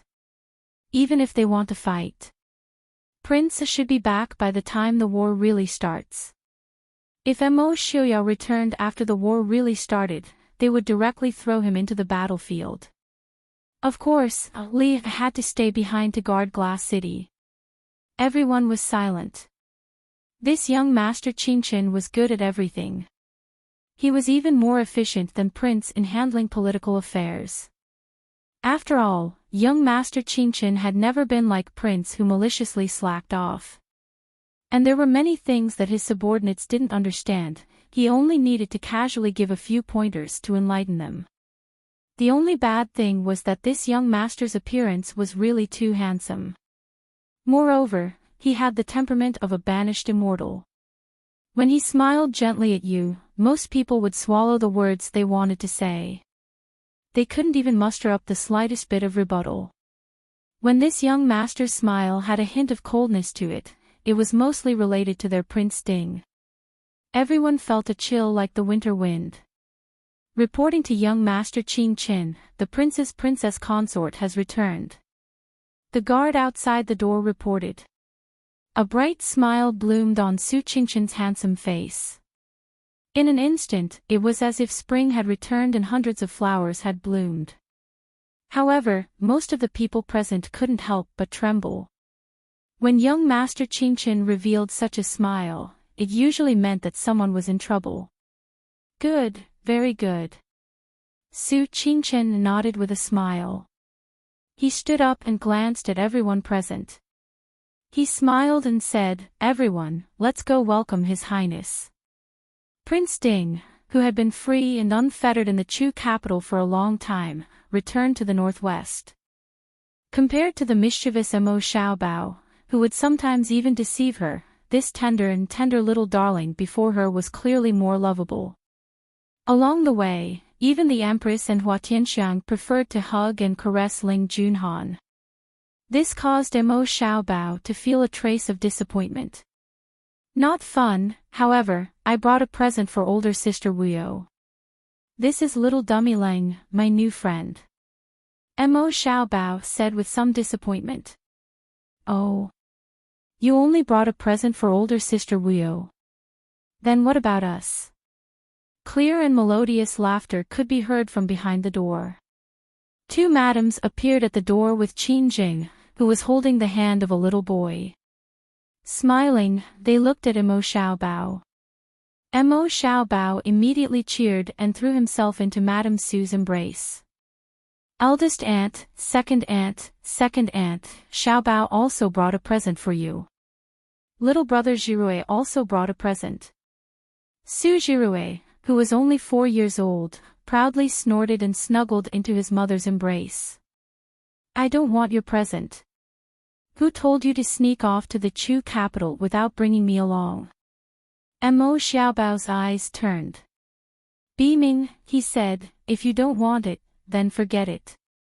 I heard that General Lu's youngest son is about to celebrate his birthday. In a few days, I'll have someone send it to him. It just so happens that I forgot to prepare a birthday present for him. No matter how intelligent Su Jirue was, he was still a fair and tender little cutie when he was 4 years old. There was an essential difference between him and Mo Xiaobao, a black-hearted sesame seed. Hearing him say this, Xiao Mao's eyes immediately moistened. Mother, Qin Zheng helplessly patted her son and comforted him. Cousin is just joking with you. Right, I'm just joking. How can I give something to you to someone else?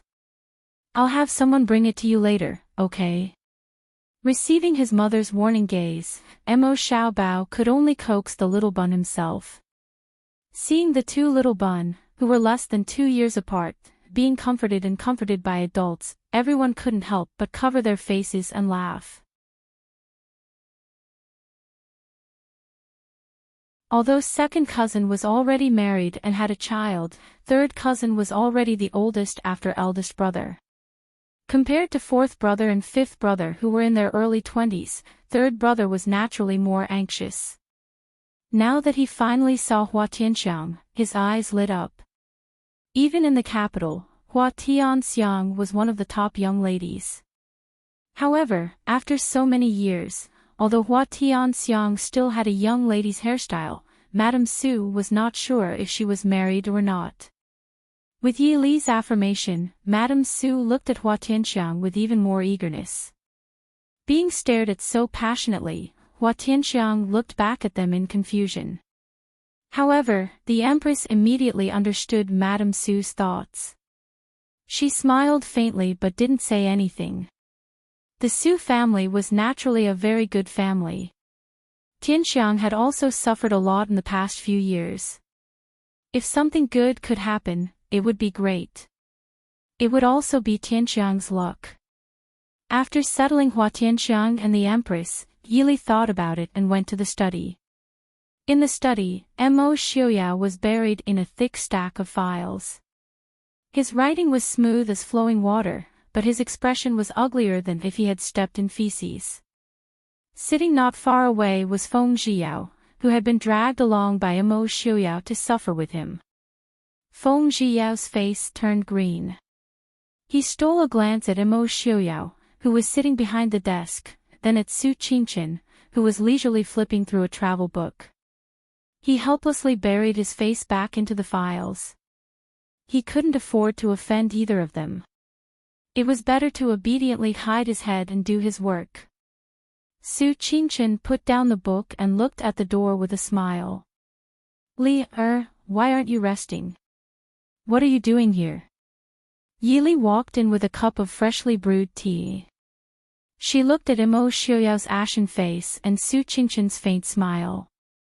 She smiled and said, I brought some tea and pastries over. Big brother has worked hard these days. Is there a lot to do? Su Qingchen picked up the cup of tea that Yi Li had poured and sighed helplessly. As expected, a married daughter is like spilled water. Yi Li was helpless. She poured a cup of tea for Mo Xiuyao and Feng Zhiyao. Mo Xiuyao picked up the cup and took a sip. He sighed and complained, Li, your big brother is torturing me. I haven't even had a sip of water since I came back. He wants me to finish reading all these by today. Yi Li looked at the booklets that were taller than Mo Xiuyao's head. She could only give him a sympathetic look. Su Qingchen leisurely brushed away the non-existent dust on his clothes. He smiled coldly and said, Is it me torturing you, Prince? Or is it you who is torturing us to work like cows and horses? These are all the military and civil affairs of the Northwest during the time that Prince was not here. It includes the financial income and the analysis of the war reports at the border. So many of us have been working on this for 1 or 2 months. You only need to spend half a day to look over it, Prince. Is that too much? Who dares to make you work like a cow or horse? You're crazy. Mo Xiaoyao silently cursed in his heart. He would never admit that he made Su Qingchen work like a cow or horse. He just knew how to use people. You can clearly explain these damn things in a few sentences. Is there a need for me to look for answers in this tall pile of booklets? Even if it is necessary, is it necessary to not even let me drink some water? The servant in the study is sick and has asked for leave. Is this really an idiotic reason that young Master Qingchen came up with? Can't I read it tomorrow? Mo Xiaoyao asked without much hope. Su Qingchen smiled and said, "Of course you can. Prince will be in charge of these things from tomorrow onwards. But I remember that there are other things that Prince needs to look over tomorrow. Are you going to postpone it to the day after tomorrow? There are also some military affairs related to the West Hill and the Northern tribes. Is it really, okay? Of course not." Mo Xiaoyao gritted his teeth with hatred. It was definitely a wrong decision to let Su Qingchen manage the Northwest affairs. How could he think that brother-in-law was easier to deal with than first uncle? How could he think that brother-in-law was more powerful? Brother-in-law was younger and could be ordered around for a few more years. At least Master Hongyu would not be as bad as this immortal-like man in front of him. On the other side, Feng Zhiyao looked at Mo Xiaoyao sympathetically. "Prince, having such a brother-in-law is retribution for enslaving good people like us for so many years, isn't it? Young Master Feng-san, I heard that you did something earth-shattering in the capital." After finishing Mo Xiaoyao, Su Qingchen turned around and smiled at Feng Zhiyao, who was lying on the table weakly. Feng Zhiyao's face stiffened. He could only smile bitterly. If he was only one person, then he would not think that he had done anything wrong. But this time, he had implicated the Feng family and even Prince Ding's manor. Su Qingchen looked at Feng Zhiyao and said lightly, "Well done." Chapter 635. Feng Zhiyao, who originally thought that he was going to be reprimanded by young Master Qingchen, almost dropped his jaw onto the table. He had seen with his own eyes how young Master Qingchen treated Prince. Of course, he didn't dare to expect the furious young Master Qingchen to let him off.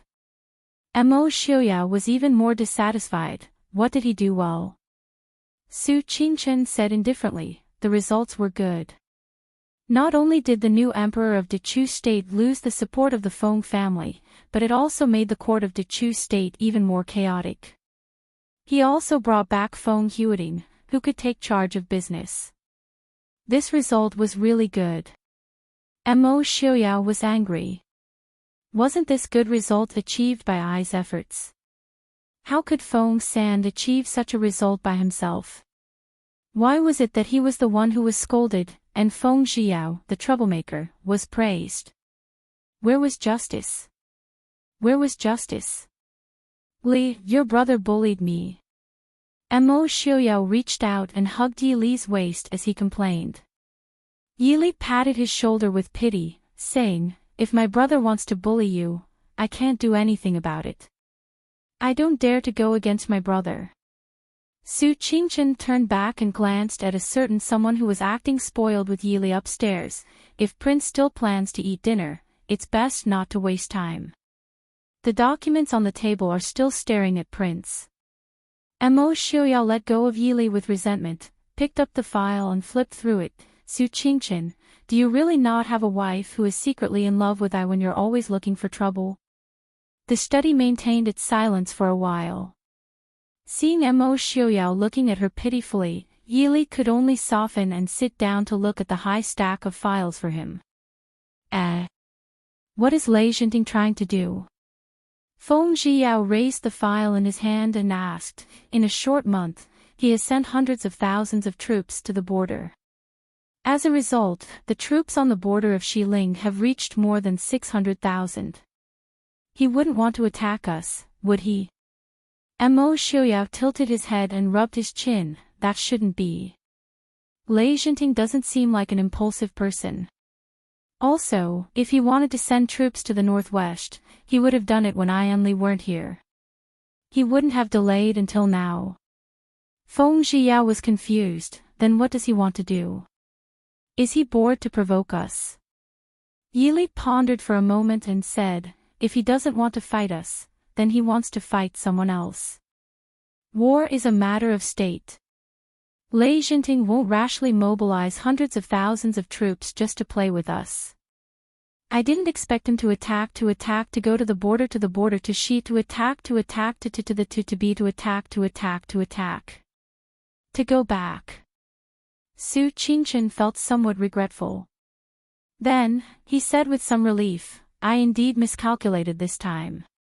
The southern border is a remote place. The border with Xiling is even more dangerous. In most cases, Nanzhao is unable to pose an effective threat to Xiling.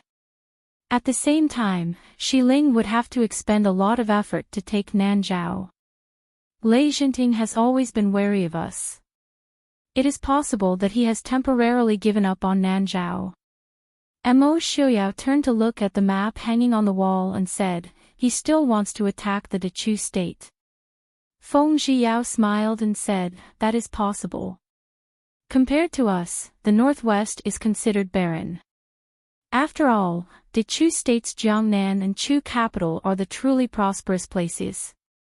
Right now, Dechu state has a new emperor and is at war with the north. In the north, the northern tribes are eyeing us. It would be strange if he didn't want to share.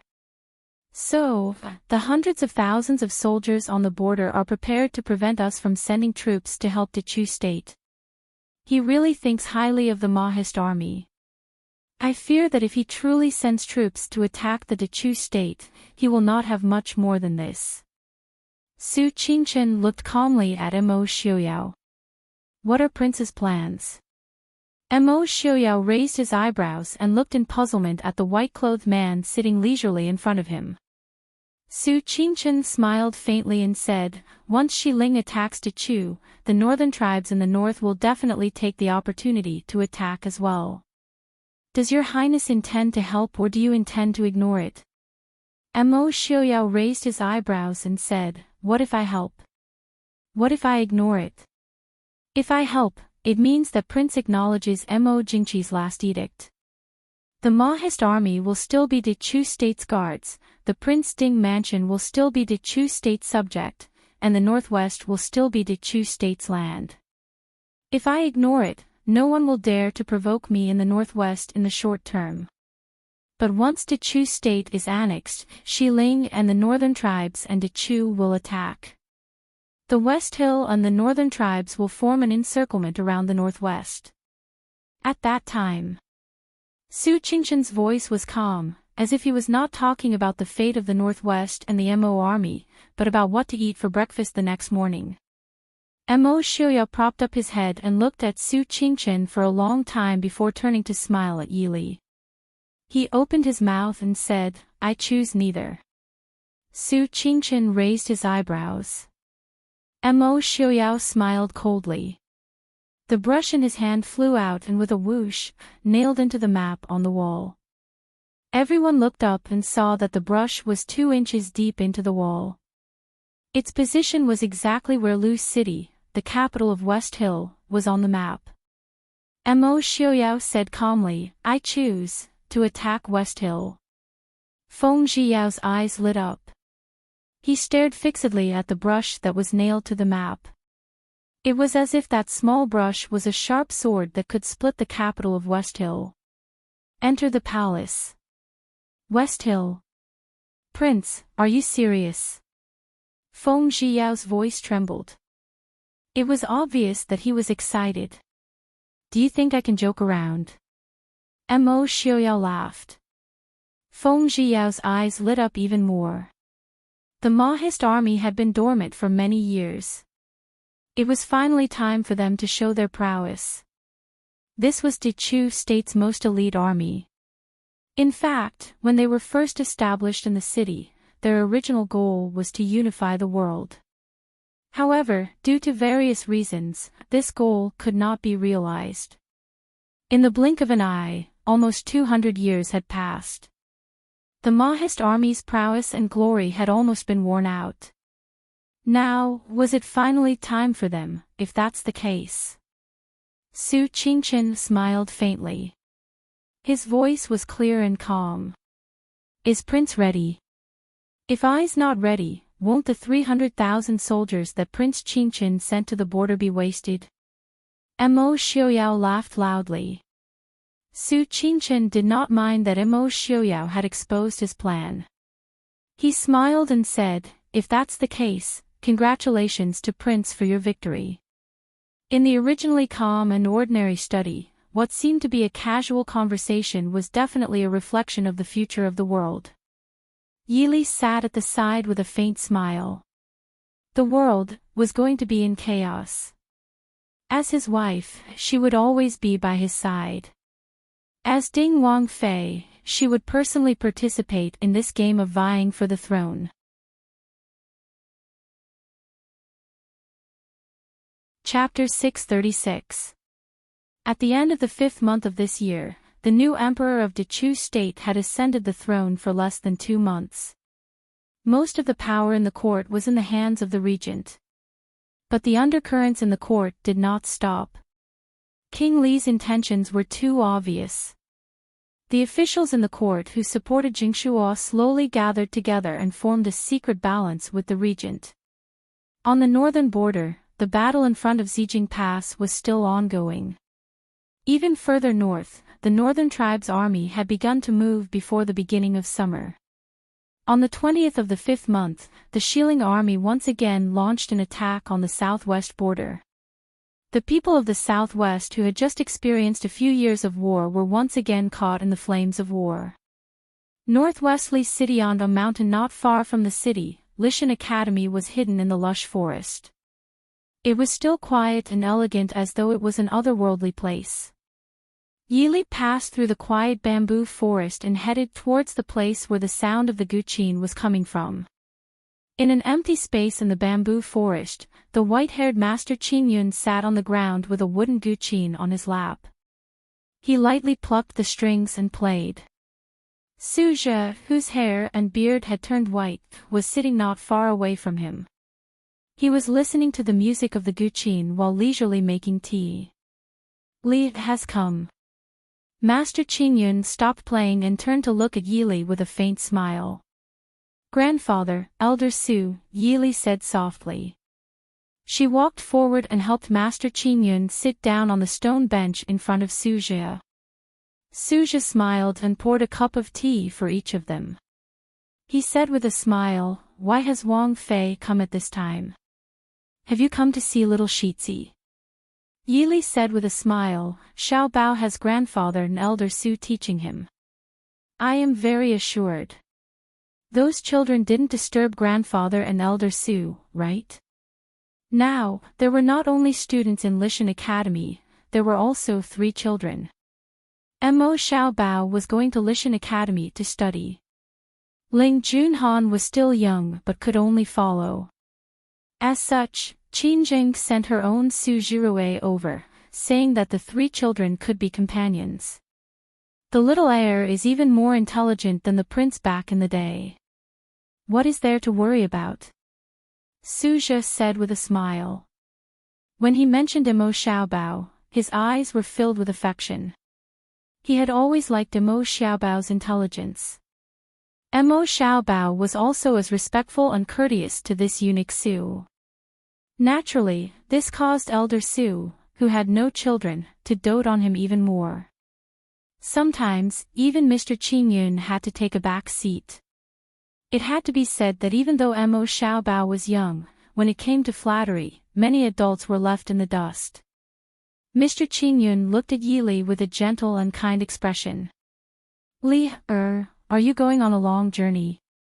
Yili looked at Master Qingyun in surprise. Grandfather is in Lishan Academy, but he is not oblivious to the outside world. You actually know the current affairs of the world so well. Suzhou shook his head and said with a smile, Mr. Qingyun is not known for his literary talent, but he does not know anything about astronomy, geography, astrology, and medicine. This morning, he told me that the prince and Wang Fei have moved and will likely be on a long journey in the near future. Isn't Princess Consort here now? This works. Yili had heard of the so-called astrology, but she had not studied it at all. Because the traces of her previous life were still engraved in her bones, she even had some doubts about this. Then, what else can grandfather see? Mr. Qingyun stroked his snow-white beard and shook his head with a sigh. The world is in chaos. Such chaos is rare to see in hundreds of years. Hearing Mr. Qingyun's words, not just Yili, even Suzhou's expression became grave. Suzhou asked regretfully, is there really no way to reverse it? Mr. Qingyun shook his head and said, this chaos has been buried many years ago. There is no turning back. In this generation of the Su family, you and your older brother are the most outstanding. Especially you. Fighting for the world, death and injury are hard to avoid, but the common people are innocent. No matter what, do not ignite anger on the innocent common people. You and Prince Ding must be careful. Yili nodded and said softly, Grandfather, please do not worry. Xiuyao is not this kind of person. Yili understood what Mr. Qingyun meant. In this era, there was no such thing as human rights. The common people were as lowly as grass. In the history of the dynasties, there were countless records of massacres. Even if the rulers covered it up, the later generations could still see some traces. However, Yili did not think that she would do this. Whether it was basic human nature or her identity as a soldier, it would not allow her to do this kind of thing. She also believed that Mo Xiuyao would also not do this kind of thing. Looking at the gentle and serious girl in front of him, Mr. Qingyun's wrinkled face showed a trace of a sigh. His eyes that were filled with wisdom flashed with a trace of worry. He sighed softly, it's fine. We are all old. The future will depend on you young people. When you go out, be careful. Yili nodded and said with a smile, Grandfather, please do not worry. It's just that after we leave, only Big Brother will be left in Glass City. Grandfather, please talk to Big Uncle and Second Uncle. I'm afraid Big Brother won't be able to handle it alone. Second Uncle Su Hongyan came to Lishan Academy to teach early. Although Big Uncle was still in Glass City, he seemed to be interested in agriculture. In the past year, he had gone to Fourth Brother and Fifth Brother's place several times. Although this was a very important matter, it was a bit of a waste to leave it to Su Hongyu. Mr. Qingyun stroked his beard and said with a smile, they were idle before because they had nothing to do. Now that they have something to do, they will naturally go back. Is there a need for me to say anything? Yili blinked and came to a realization, thank you grandfather for your guidance. Li understands. Mr. Qingyun nodded and said with a smile, grandfather knows that you are very busy. You don't have to stay in front of us old men. Go. Yili then stood up and bid farewell to Mr. Qingyun and Suzhou. Looking at the graceful figure that was gradually disappearing, Suzhou shook his head and said to Mr. Qingyun, Princess Ding is really going to go to war with Prince Ding. Can Mr. Qingyun be at ease? Mr. Qingyun shook his head and sighed, the child has grown up. Li was still a little girl that was younger than Qin. Suzhou had seen Yili when she was young. At that time, the Su family was still in the Chu capital and Yili's birth mother had not passed away. At that time, she was just a little girl.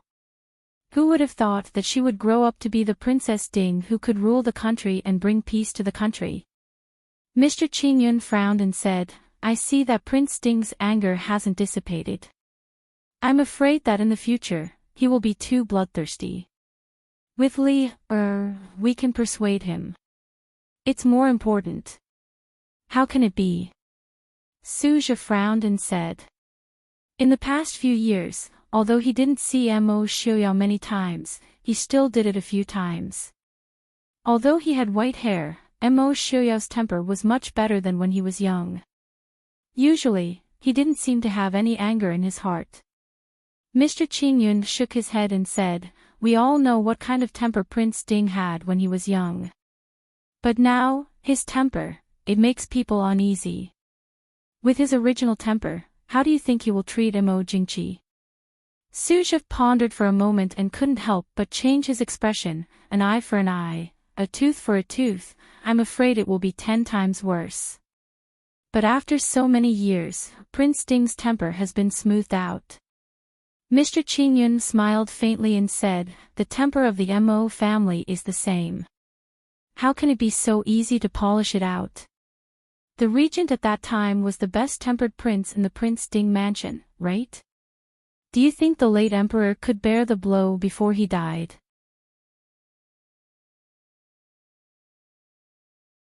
Chapter 637. Suja was speechless. The regent that Mr. Qingyun was referring to was naturally Mo Xiaoyao's father, Mo Lufang. Even though decades had passed, Suja could still remember that handsome, elegant, and peerless man in embroidered robes. Even though he was as capable as the previous Prince Ding, Mo Lufang was the epitome of elegance. In this world, only Mr. Qingchen could compete with him. But Mr. Qingchen's appearance and temperament were too elegant, more like an immortal. But Mo Lufang was the true elegance and elegance of the mortal world. He was a noble son from a famous family. That kind of talent and grace should be immortalized for generations. But such a person was schemed against by the emperor that he sincerely assisted. The counterattack that he left behind before his death was enough to be enjoyed. The previous emperor, who was in his prime, passed away in less than 3 years. His ambition was only given to the cold imperial cemetery. Leaving behind the new emperor, Mo Jingqi, who was in his teens, also bought a few years of buffer time for the Prince Ding mansion.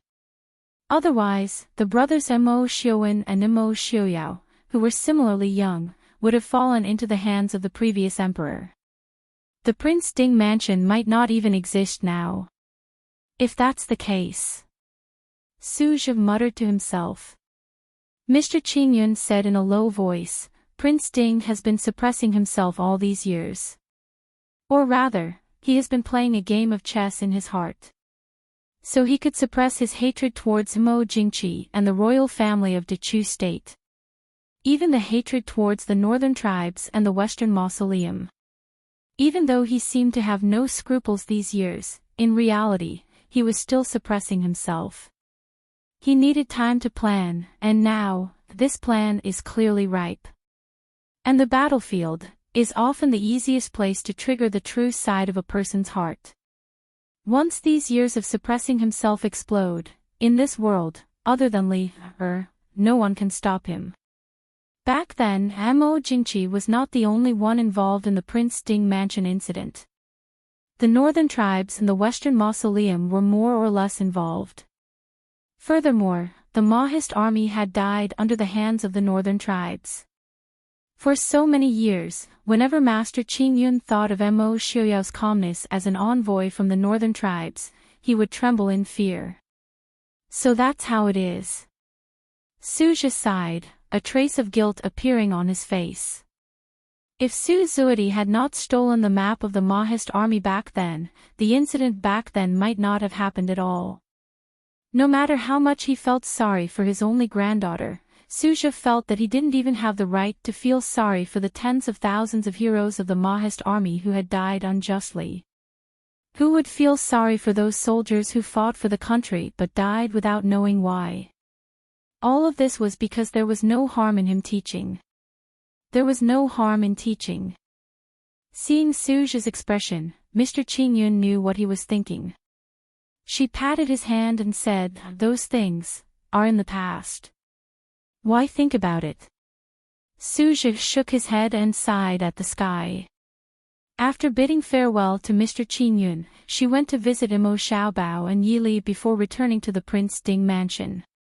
When she came in, she saw the officials and generals who usually didn't appear at the Prince Ding mansion waiting in the garden. Seeing Yili come in, they immediately came forward to bow. Yili raised an eyebrow and said with a smile, "What is everyone doing? Did something happen in the Wang Fu at this time?" Zhang Qilan said with a smile, "Wang Fei, don't worry. We have done everything the prince and Wang Fei ordered." "What is the matter?" Yili said with a smile, "It's nothing. Did you all come just to pay your respects? Our Wang Fu doesn't have so many formalities. Since there's nothing else, please go back." Wang Fei. The others didn't dare to say anything, but Lu Jingxian, Zhang Qilan, and Yuan Pei, these old generals didn't have such concerns. They hurriedly stopped Yili. Yili raised an eyebrow and looked at them with a smile. Lu Jingxian was pushed out and said, "This." Wang Fei, just now, the envoys from Xiling and Dechu State asked to see the prince at the same time. We just want to ask, what is the prince's intention? These days, they had been secretly preparing their troops. It looked like they were going to make a move.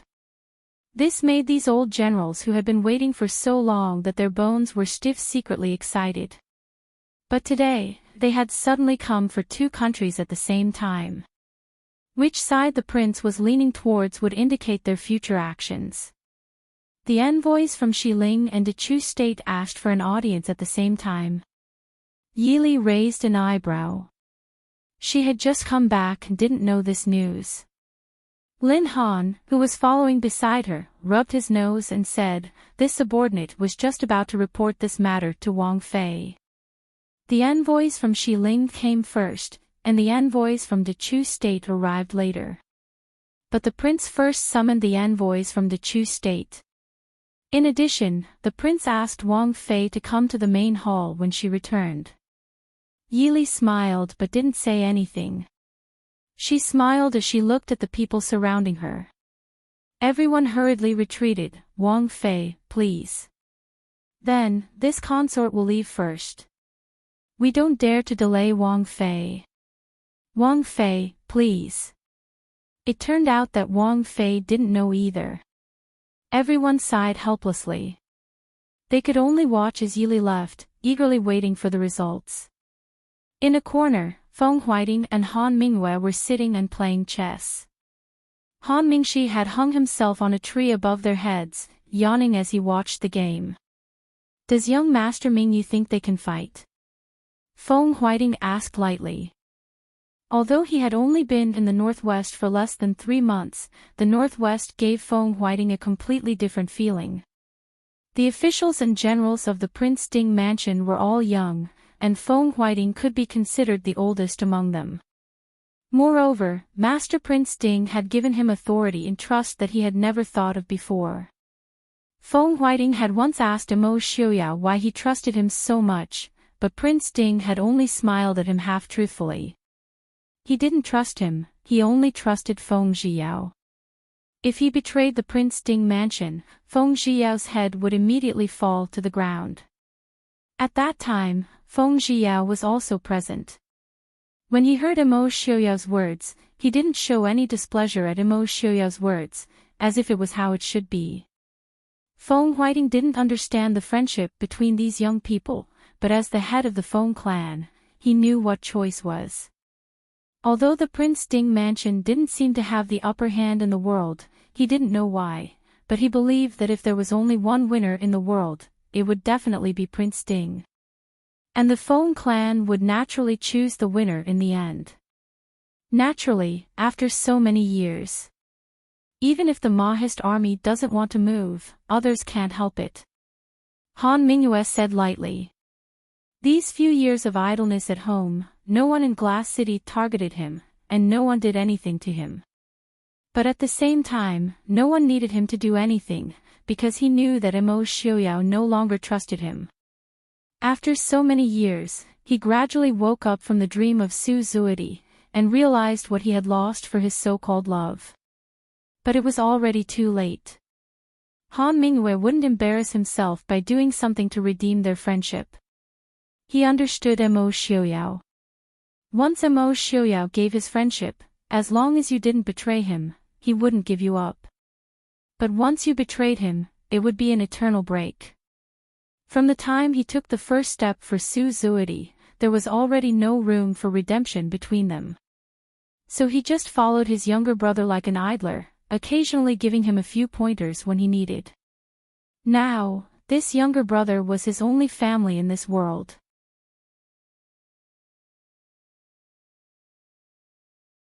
Chapter 638.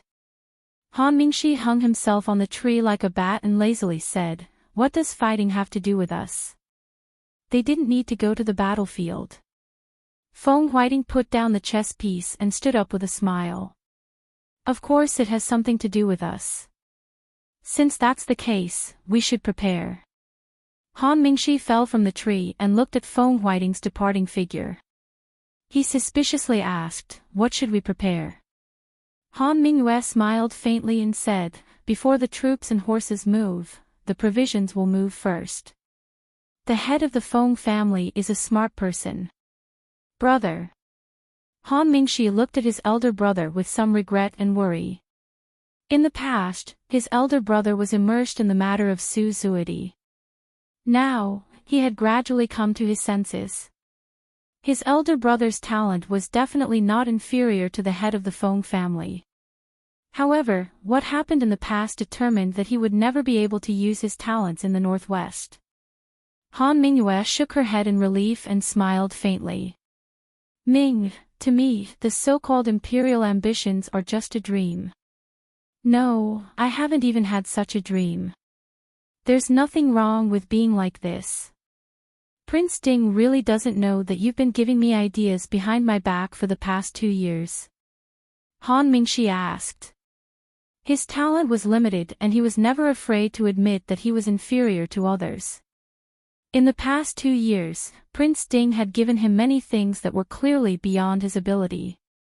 This made Han Mingxi have some doubts. Han Mingxi smiled and patted his younger brother's shoulder. "It's rare for you to be confused. Let's go. Mr. Feng might have something that he needs your help with." When Yi Li stepped into the reception hall, the envoy from the Chu state had not yet left. The envoy from Xiling was arranged to drink tea and wait in the reception hall on the other side. When she walked in and saw the envoy from the Chu state, Yi Li was stunned. So he could be considered an acquaintance. "Qingyu, Mo Jingyu. Li, you're back." Seeing Yi Li appear at the door, Mo Xiaoyao, who originally had a trace of impatience on his face, immediately smiled and stood up to welcome Yi Li. Mo Jingyu also hurriedly stood up and bowed. "Princess Ding. What is Princess Consort doing?" Yi Li smiled faintly and said, "So it's Qingyu. I just left the city to visit my grandfather. Qingyu has come to greet me, please forgive me." Of course, Mo Jingyu knew about Lishan Academy on a mountain not far from the city. It was originally the Chu State's Lishan Academy, one of the 3 great academies in the world. And because of Mo Jingqi's stupidity, the Northwest had taken advantage of him. In the past 2 years, the talent selection system in the Northwest had basically taken shape. The biggest factor was that Lishan Academy had attracted and nurtured an endless stream of talents. Many students who traveled thousands of miles to study would choose to stay in the Northwest after they finished their studies. Moreover, the number of students from the Northwestern region had increased greatly in the past 2 years. They were even more loyal to the Prince Ding mansion. "Qingyu, please take a seat." Following Mo Xiaoyao to the main seat, Yi Li said with a smile. Mo Xiaoyao thanked him and sat down again. Looking at Mo Xiaoyao, who was clearly no longer paying attention to him, he could not help but smile bitterly, not knowing what to say. Yi Li said somewhat apologetically, did I interrupt your conversation? Mo Xiuya pulled one of Yi Li's hands over his knee and played with it as he said, "What's the matter? Have you come to ask for help?" Ask for help? Yi Li raised an eyebrow. Mo Xiuyao smiled bitterly. For the sake of Mo Xiuyao, he had spoken directly. He did come to ask for help, but for Mo Xiuyao to say it in such a tone, it made him feel a little awkward. Yi Li frowned and said, "Has the situation already deteriorated to this extent?" King Li actually agreed to ask for help from the Mahist army. Mo Jingyu was somewhat embarrassed. King Li had indeed not agreed. It had to be said that even if Mo Jingli and Mo Jingqi did not get along, they were still brothers. On the issue of the Prince Ding mansion, they were truly unprincipled. The only difference was that Mo Jingqi was targeting the Prince Ding mansion. No matter who the Prince Ding was, he could not wait to pounce on them and bite them. As for Mo Jingli, he was more targeting Mo Xiuyao as a person. But the current situation did not allow Mo Jingli to disagree. Perhaps Mo Jingli could bring his own people and retreat to Jiangnan. But the others could not. Their roots were in the Chu capital. Once the Chu capital was broken, everything would be over for them. General Lang is currently resisting the north at Xijing Pass. Last month, Xiling and the northern tribes simultaneously launched an attack on the Dechu state. Dechu state is being attacked from 3 sides. It is truly. I hope that Prince Ding will give us a helping hand on behalf of the Dechu state. Mo Xiuyao sneered, "Give us a helping hand. This is the meaning of those old men in the imperial court, right?" Did Mo Jingli agree? Does King Yu dare to guarantee that Mo Jingli will not stab a knife in the back when I send troops? My Mahist army has experienced this kind of thing more than once or twice in the Mahist army. King Yu, please return. Prince Ding. Are you really going to watch us die? Although he was close to Mo Jingli, he did not want to see the Dechu state destroyed. Could it be that Prince Ding feels that our sincerity is not enough? If there is anything else we can do, Prince Ding, please do not hesitate to speak. Sincerity. Mo Xiuyao said indifferently, "From beginning to end, I have not seen any sincerity. However, it's not impossible." Mo Jingyu was overjoyed. "Prince Ding, please instruct me." Mo Xiuyao's lips curved into a cold smile. As long as Mo Jingli is willing to kneel in front of the Mahist army and apologize for the Dechu state's royal family, I can consider it. Mo Jingyu's expression changed. He immediately understood that he had come in vain. Let alone having Mo Jingli kneel in front of the Mahist army, he was afraid that he would not even be able to bow to Mo Xiuyao. Sighing helplessly, Mo Jingyu finally lowered his head in dejection. Mo Xiuyao smiled. "It seems that King Yu has given up. Then please." Mo Jingyu looked at the indifferent Mo Xiuyao. Finally, he sighed and stood up to leave.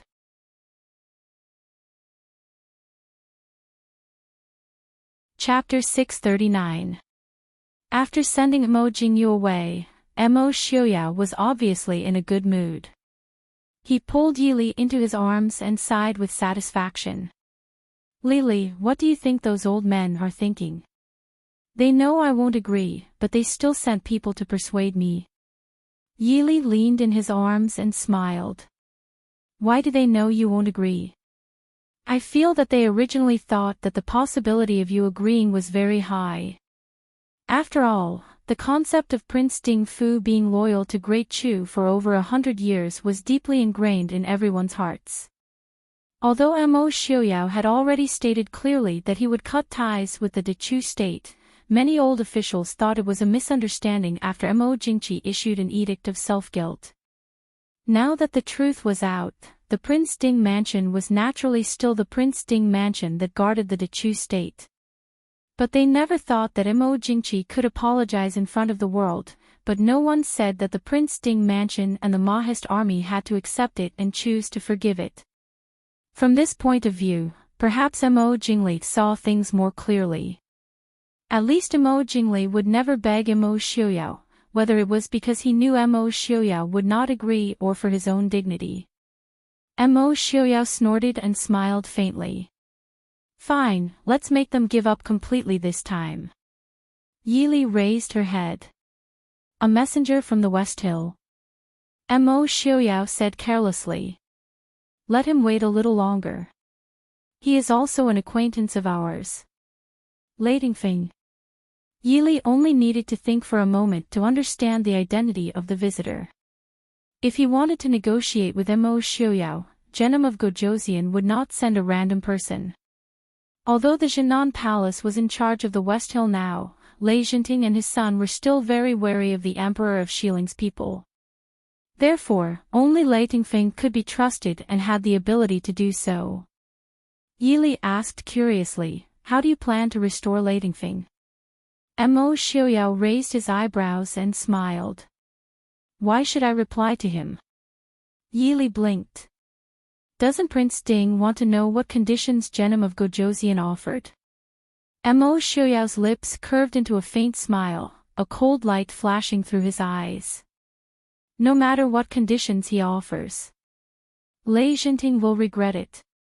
After drinking half a cup of tea, the two leaned against each other and chatted for a while before ordering someone to invite Ladingfeng over. Ladingfeng arrived before Mo Jingyu. Although Mo Jingyu arrived almost immediately, Mo Xiuyao chose to see Mo Jingyu first. This made Ladingfeng's confidence in the negotiation somewhat waver. To make matters worse, after Mo Jingyu left, Mo Xiuyao did not immediately receive him. Instead, he made him wait for about an hour. This kind of treatment made him feel even less inferior. However, these years of experience were not in vain. Ladingfeng was never an impulsive person.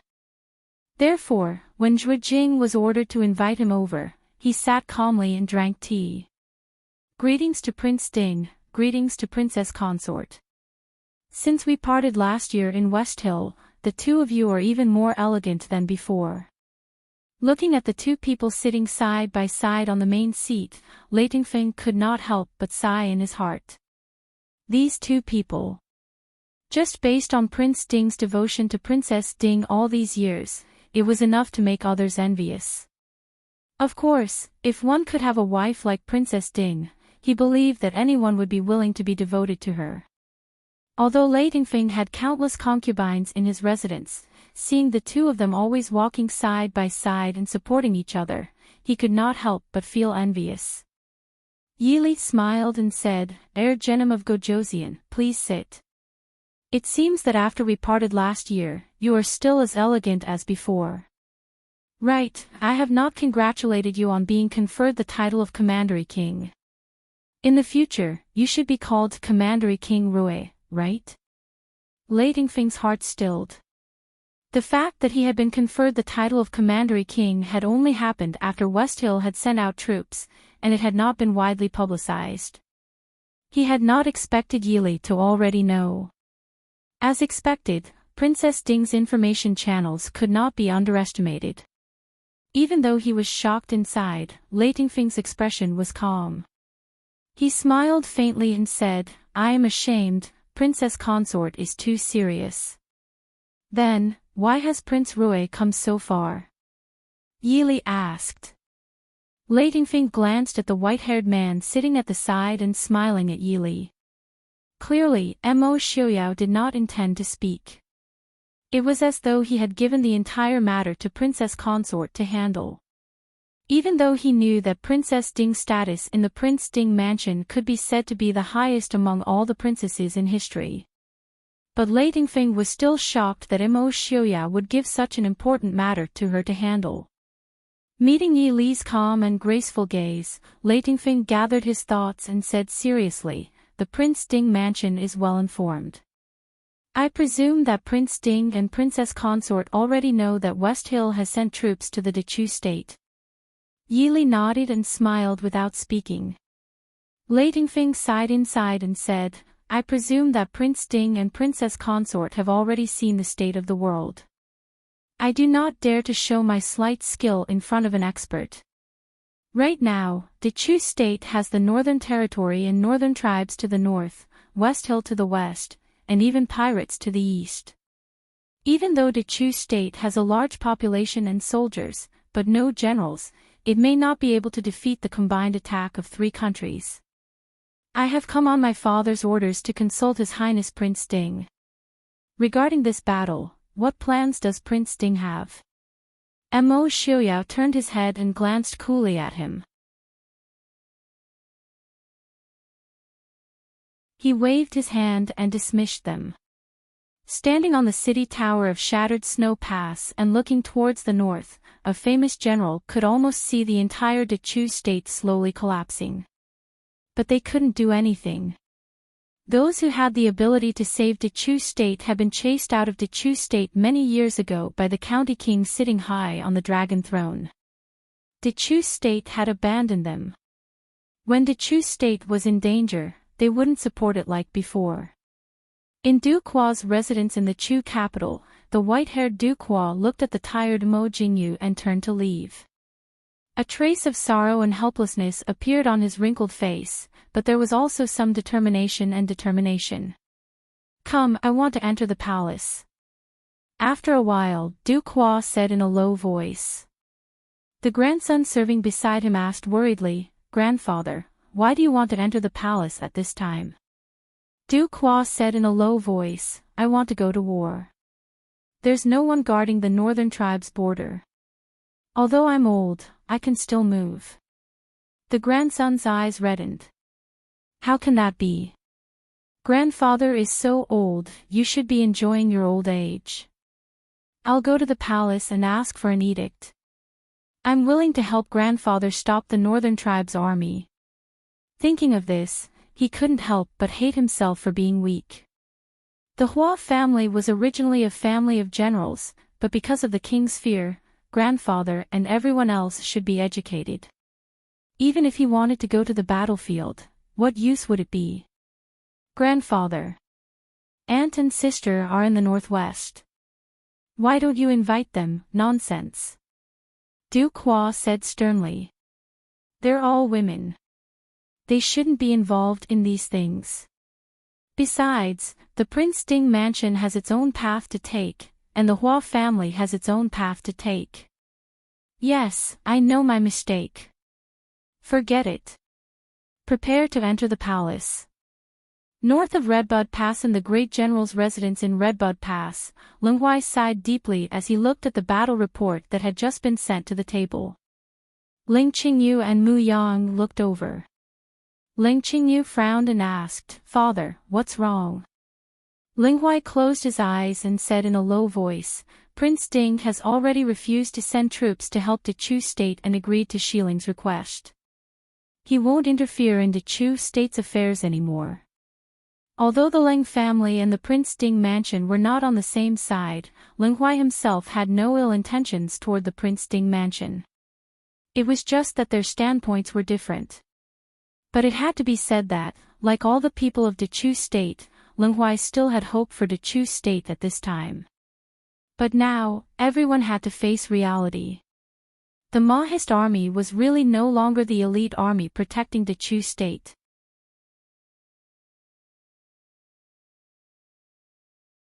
Chapter 641. Ling Qingyu frowned.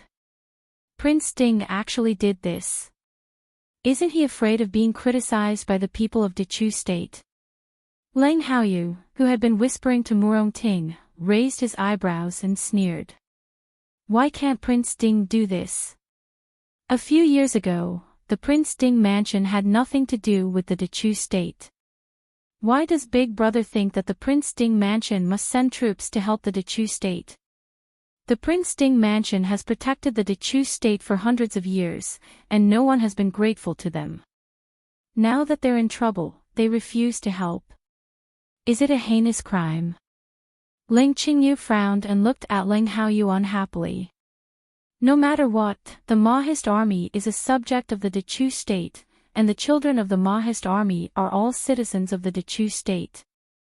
What's the difference between Mo Xiuyao standing by and kicking someone when they're down? Besides, the late emperor has already issued an edict and restored all the glory of the Prince Ding mansion. Naturally, the Prince Ding mansion is still a subject of the Dechu state. Lang Haoyu sneered disdainfully. Who says that Prince Ding must accept the late emperor's edict? Who says that he must be forgiven after apologizing? Big brother, if I accidentally stab you, I'm sure you'll be magnanimous enough to forgive me. Isn't that right? Seeing Lang Qingyu's livid face, Lang Haoyu shrugged and spread his hands. Look, we're brothers. Big brother, you're not willing to forgive me, let alone Prince Ding and the late emperor. Enough. Is this the time to bicker?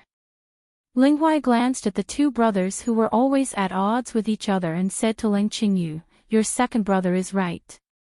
Don't say these things in the future. Lang Qingyu's face was already ugly, and now it was even gloomier. He was not used to his father speaking up for Lang Haoyu. Ever since Lang Haoyu appeared on the battlefield with Murongting and saved Linghuai, who was almost accidentally injured by arrows, his father seemed to have something more to his younger brother. In fact, although Linghuai agreed with Lang Haoyu's point of view, it was mostly for his eldest son's sake. After all, he had experienced the Prince Ding mansion's background and shadow guard's abilities. Now that the late emperor was no longer around, they were no longer in opposition to the Prince Ding mansion. Since the old Prince Ding mansion, there was no need to offend him. As for his youngest son who had never raised his head, Linghuai glanced at Lang Haoyu, who was leaning on the chair and chatting with his wife, with a trace of contemplation in his eyes. In fact, Linghuai did care about the son of a concubine. At least, compared to Feng Huiting's indifference to Feng Zhiyao, he was still willing to discipline Lang Haoyu. It was just that the older Lang Haoyu got, the more mischievous he became. He ate, drank, whored, and gambled, and gradually, he was completely disappointed. Later, when Lang Haoyu suddenly said that he wanted to do business, although he was unhappy that his son wanted to do business, he did not stop him. At least compared to a hedonistic son who ate, drank, and played, being a businessman was still a serious matter. Moreover, Lang Haoyu was a concubine's son, so he could not get any title or even an official position. If he did business, at least he would not lack food and clothing. With the general's mansion as his backing, at least no one would dare to bully him. It was not until this time that Linghuai realized that he had always misjudged his son. Linghuai still remembered that day's battle. The attack of the Northern Army was unprecedentedly fierce, and the city wall was almost covered by a rain of arrows. Linghuai, who was standing on the city wall supervising the battle, watched as a few sharp arrows shot towards him. However, his second son, who suddenly appeared on the city wall, waved his long sword and created a sword net, blocking all the arrows that were like a shower. When he came back to his senses, he was already pulled under the battlements by Murongting, who had caught up from behind. Just by looking at the almost airtight sword net that he casually drew his sword, Linghuai knew that his second son's skills were definitely above his eldest son, who he had always been proud of. Thinking back to the news about the Feng family that came from the capital last month, Linghuai had always known that Feng Zhiyao was Prince Ding's confidant. And his second son had always been close to Feng San. Lang Haoyu naturally sensed his father's thoughtful gaze. He threw a ruffian smile at Linghuai indifferently and turned to continue chatting and laughing with Murongting. On the side, Mu Yang looked at the father and son trio and shook his head helplessly. He was the only son of Marquis Muyang's estate and did not have any siblings. Naturally, he could not understand the intrigue in this. Although he had always been closer to Lang Qingyu because of his identity, his relationship with Lang Haoyu wasn't bad either. Naturally, he could not say much at this time. He could only ask, General Lang, is there any imperial decree? Linghuai shook his head and said indifferently, we are guarding Bauhinia Pass, so we can't let the people of the northern border take a step into Bauhinia Pass. What imperial decree do we need? The two young men were solemn. General is right. Father is right. On the side, Ling Haoyu curled his lips disdainfully in an unseen place. Guarding Bauhinia Pass, that depended on whether the imperial court could persist in the rear. Otherwise, once the rear military supplies were cut off, the soldiers of Bauhinia Pass would die no matter how hard they fought. On the main seat above, Ling Huai also frowned slightly, and undetectable worry flashed in his eyes.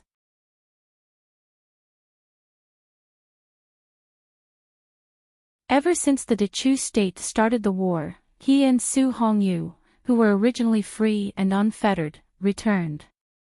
Although no one said it out loud, everyone knew in their hearts that Prince Ding would soon set out for battle. Mo Xiaoyao leaned back in his chair, one hand supporting his forehead as he silently listened to the people below express their opinions. After they finished speaking, he asked, "Try to settle those refugees." "But I don't want to see those lazy people stay in the northwest. I also don't want to see those spies with ulterior motives. This matter, Wei Lin and Mo Hua, shall I leave it to you to handle?" Wei Lin and Mo Hua stepped forward and said in unison, "Your Highness, please be at ease. This subordinate will definitely live up to your Highness' trust." Mo Xiaoyao nodded and said, "I can rest assured that you'll handle things well. But be careful. Don't cause any mass unrest. Mr. Hongyan, I'll have to trouble you to give them some pointers on this matter." Su Hongyan nodded in agreement and said, "This subordinate will do what is necessary. Prince, please be at ease." Zhou Yu frowned slightly and asked, "Prince, if the refugees continue to pour into the northwest, I'm afraid our reserves won't last until next year." Moreover, the prince was planning to set out for battle. When the army set out for battle, they couldn't be short on provisions. If they didn't take precautions early, many people in the northwest would starve to death this winter. Yi Li, who had been silent all this time, said softly, "If we use it wisely, it won't be a problem to last until next year." Fourth Young Master Su and Fifth Young Master Su's harvests in the north have been quite good these past few years. In addition, Fourth Young Master Su took the opportunity to write a letter last year to report that he had brought in a crop called sweet potato from the southwest.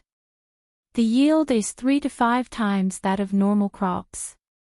It's suitable for satisfying hunger and can be grown in any soil. This year, we tried planting it at the beginning of spring, and the harvest was quite good. This type of sweet potato isn't picky about the soil it's planted in. It can even grow in barren land and sand. Fourth Young Master Su's intention is to take advantage of the fact that we can still open up a large amount of land and plant it for another season. This requires a large amount of manpower. Zhou Yu's face lit up when he heard this. He wasn't a cold-hearted person. If he could, he would naturally be willing to take in the refugees. He smiled and said, "So, Princess Consort's intention is for the refugees to open up the barren mountains." Yi Li nodded. At the same time, she reminded them that they couldn't recklessly cut down the trees. The people of this era didn't pay attention to these problems and wouldn't encounter them. However, Yi Li understood that if they wantonly cut down the trees for important land, the northwest's already bad climate would only worsen. Someone asked worriedly, "Even if we survive this year, what will happen in the future?" The northwest was only so big, and this battle would take many years. The number of refugees would only increase, but there would always be a limit to the amount of food they could harvest. Mo Xiaoyao raised his eyebrows slightly and looked at Su Qingqian's half-smiling face. There would indeed be more and more people, but the northwest's land wouldn't always be this big. Moreover, when the refugees discovered that the northwest's capacity to take in more people than they could handle, they would leave on their own. After the discussion, they dismissed everyone. Only Mo Xiaoyao, Yi Li, Su Qingqian and Su Hongyu were left in the study. Su Hongyu looked at Mo Xiaoyao and asked in a low voice, Prince, have you already decided on the date to send out the troops? Mo Xiaoyao nodded. Although the Mahist army was secretly preparing, they couldn't delay for too long. If they delayed too long and were discovered by outsiders, they would lose the chance to launch a surprise attack against the Xiling army. I'll have to trouble Big Brother and Uncle with the Northwest, Mo Xiaoyao said in a low voice. Su Hongyu frowned slightly and looked at Yi Li. Li is going as well. Yi Li nodded and smiled. Yes, I'll have to trouble Uncle. Su Hongyu looked at Yi Li with some disapproval. Although he knew that his niece's martial arts were extraordinary, she was the only child left behind by his only sister. Su Hongyu was strict with his sons and nephews, and even his grandnephews Su Jirue, and Mo Xiaobao. However, he was always worried about Yi Li. Yi Li smiled. Uncle, you don't have to worry about Li. Grandfather also agreed. Hearing this, Su Hongyu was surprised. Compared to his love for Li, his father was no less than him. How could he agree to let Li, go to such a dangerous battlefield? Thinking about it, although Su Hongyu couldn't understand, he knew that his father had his reasons for doing so. He only wanted to go back to the academy and ask his father about it. He didn't stop Yi Li and sighed. Fine, you must be careful. Li knows. Don't worry, Uncle. Yi Li smiled. Su Qingchen thought for a moment and raised his head to ask, the Northwest has no more than 2 million soldiers and horses. At least half of them need to be stationed in the Northwest.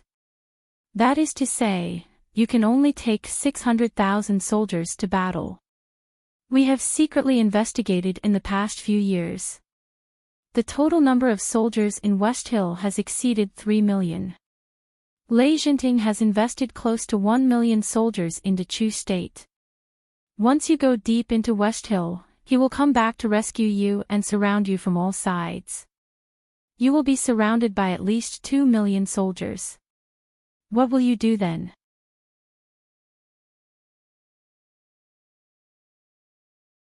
Chapter 643.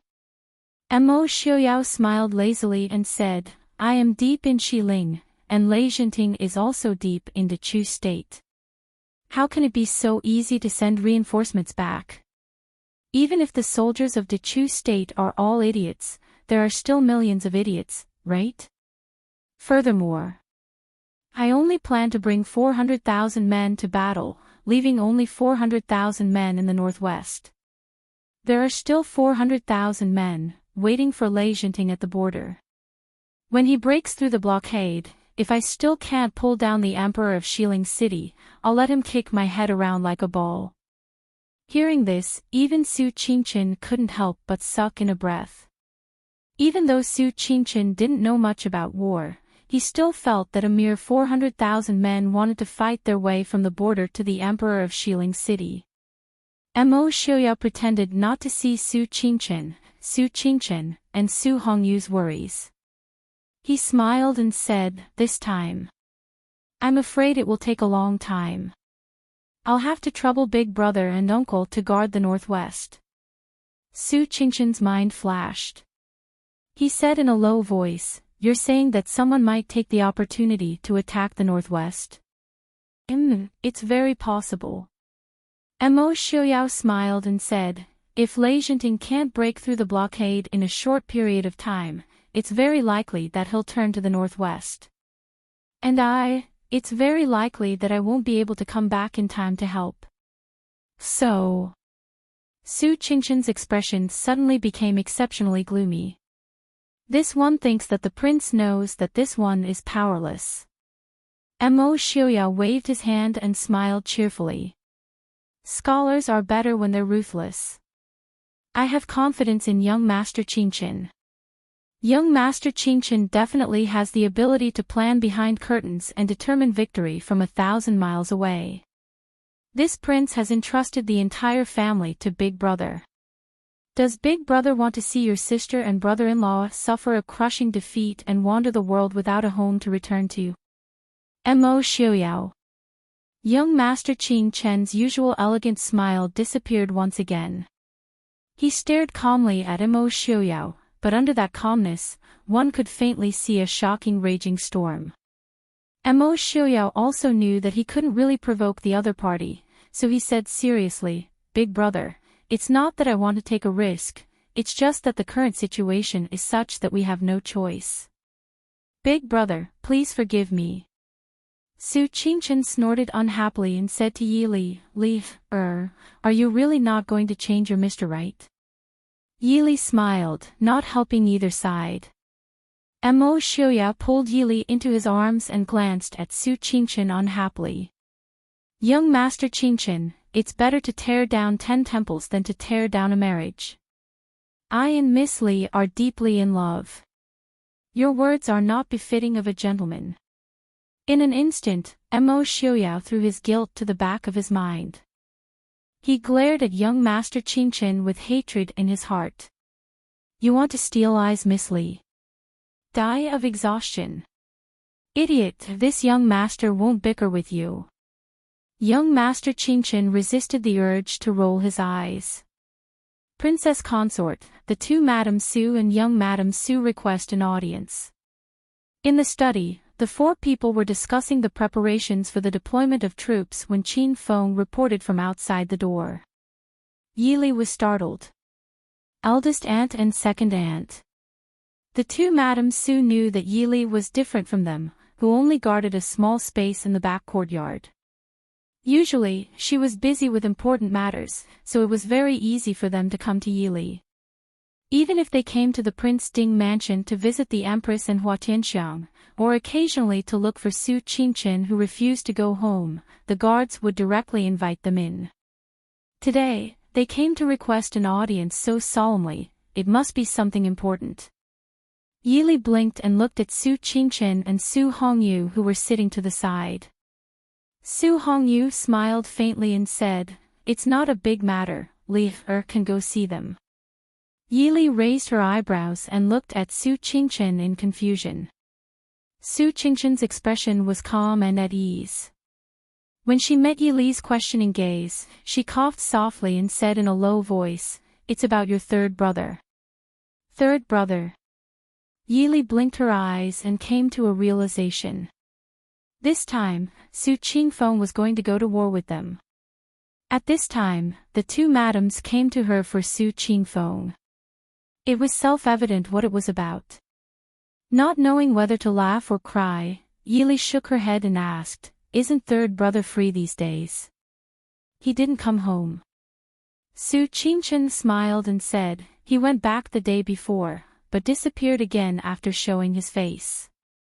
I heard that he entered the Prince Ding mansion early this morning." Yi Li looked at Qin Feng who was at the door. Qin Feng lowered his head and coughed softly. He smiled and said, "This morning, third young Master Su did come to the prince's mansion. He sparred with someone in the martial arts hall for a while, then went to the library and hasn't come out since." It was said that the young masters of the Su family were obsessed with hiding from the two young masters. Not to mention the third young master who was holed up in the military camp all day and didn't dare to come out, there was also the fourth and fifth young masters who went to the north and rarely came back. Even the most elegant and refined young Master Qingchen would rather stay in the prince's mansion study for half a month than return to the mansion. Qin Feng, a bachelor who dreamed of having a wife and children, couldn't understand. Second young Master Su got married early, and didn't they live a happy life?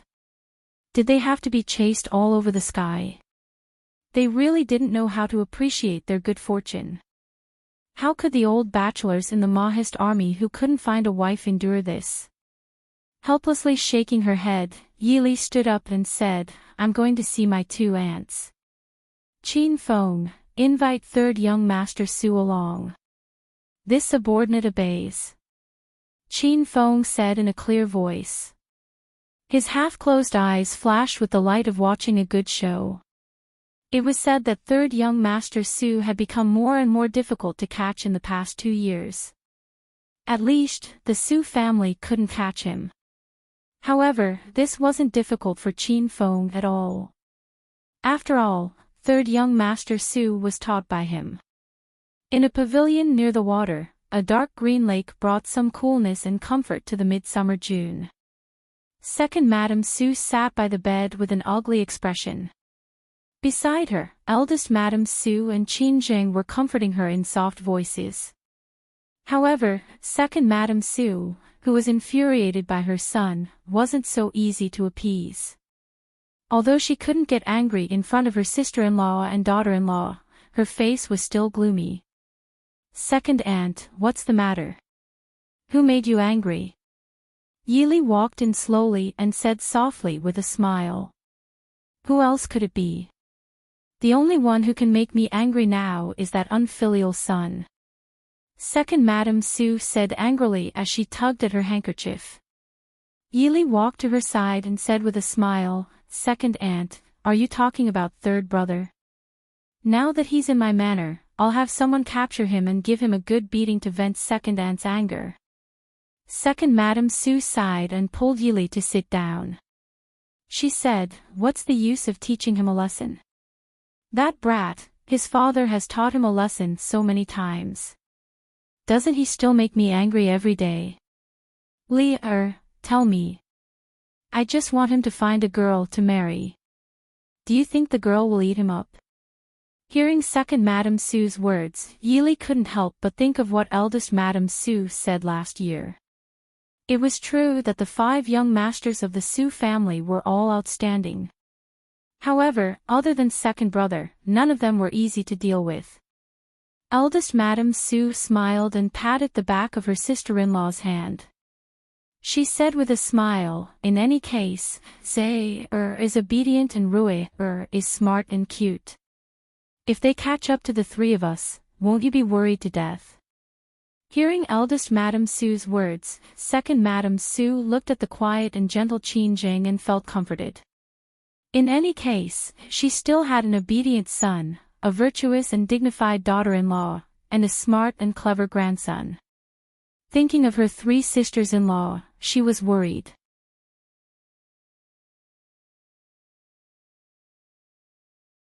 Chapter 644. Sister-in-law, aren't you worried? Madame Su smiled bitterly, it's useless even if I'm worried until my hair turns white. Forget about Qin, I don't want to care about him anymore.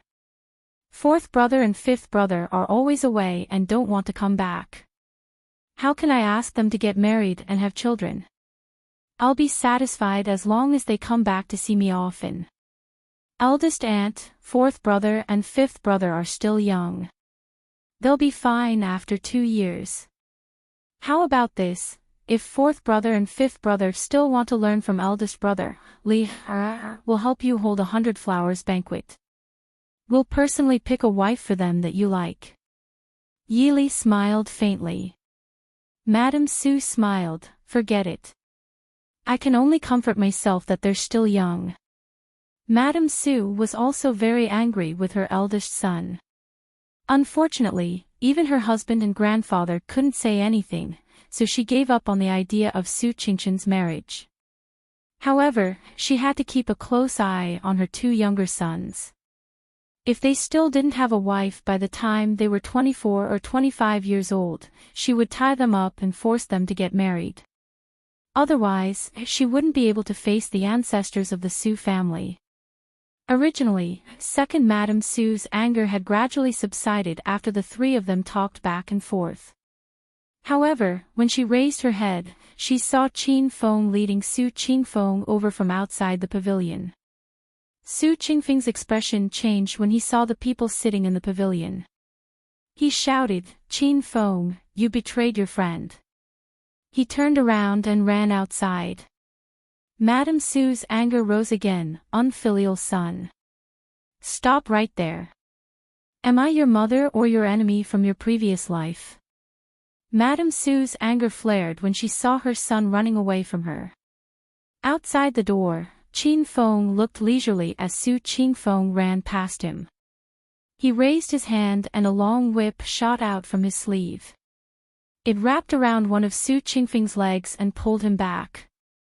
Su Qingfeng quickly flipped in the air and landed steadily. As soon as he stood still, he swept his leg toward Qingfeng.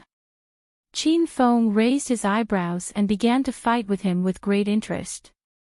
The two of them were fighting happily outside, but Madame Su's eyes were red with anger inside. She stood up and walked out of the pavilion.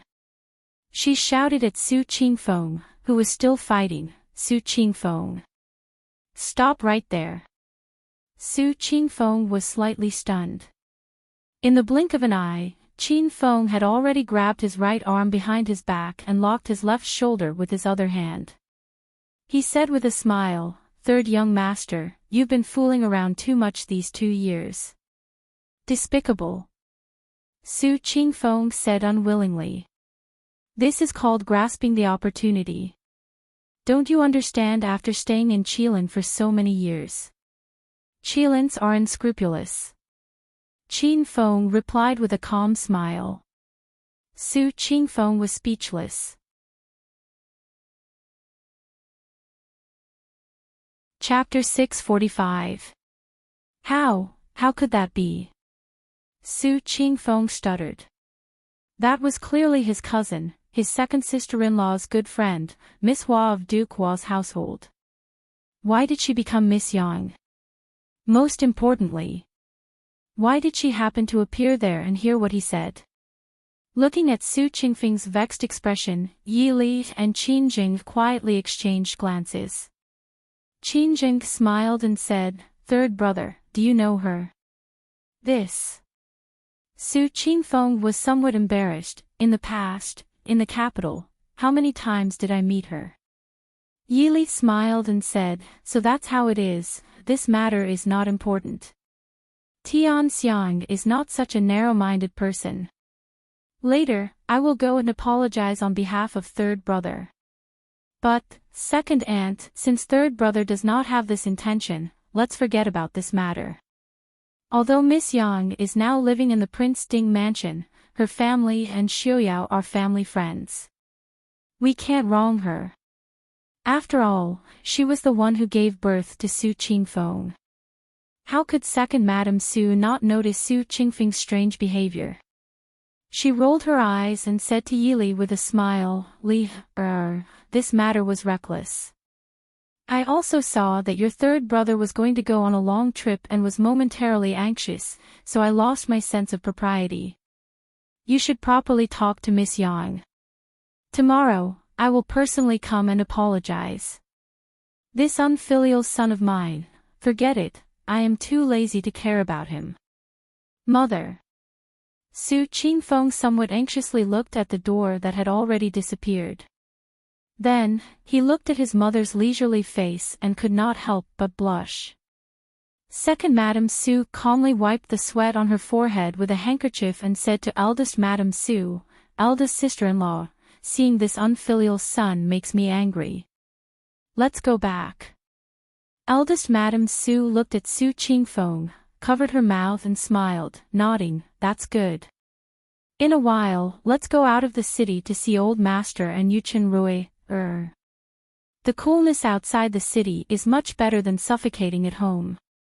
Second Madame Su smiled and agreed, "Eldest sister-in-law is right. Let's go back first." Zheng, it's fine if you go back later.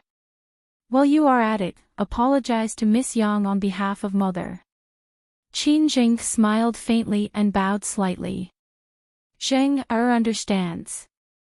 Aunt is satisfied. Mother, take care. After watching the two ladies leave, Qin Jing and Yi Li looked at each other and smiled. They then looked at Su Qingfeng, who was standing at the side dejectedly. Yi Li blinked and walked over to Su Qingfeng with a smile. "Third brother, tell me, how did you get to know Ruohua?" Ruohua. Su Qingfeng was at a loss. Yi Li raised her eyebrows.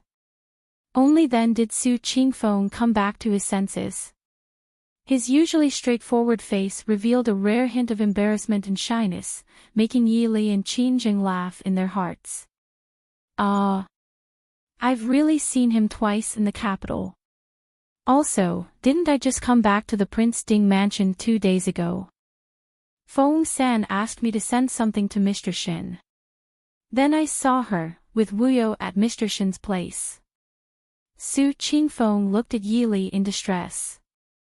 I really didn't do it on purpose. I didn't know that she was Miss Yang. If I had known. Yi Li looked at him with a smile and asked, so what if third brother knew? Su Qingfeng lowered his head and pondered for a moment. Then he shook his head dejectedly. Forget it, it's nothing. Then, go and apologize to Miss Hua. Miss Yang for me. I really didn't do it on purpose. Qin Jing looked at Yi Li in confusion. She didn't understand Su Qingfeng's sudden change. Yi Li said with a smile, don't you have to apologize in person to show sincerity? Su Qingfeng shook his head. Forget it. Miss Yang is a lady in the boudoir. It's not good for her reputation if I suddenly go. I'll leave first, leave her, second sister-in-law. Seeing Su Qingfeng turn and leave, Yi Li narrowed her eyes and raised her hand to grab Su Qingfeng. She said in a low voice, third brother, are you afraid that something will happen to you when you go to war and delay the lady? Are you afraid that when you come back alive, the lady will already have a husband? Su Qingfeng looked at Yi Li in surprise. Yi Li said with a smile, there's always a way to solve things. Go and explain it to Tian Xiang. Our Prince Ding mansion's people don't like to gossip. Be good. Su Qingfeng's handsome face suddenly turned red. He took a few steps back and glared at Yi Li.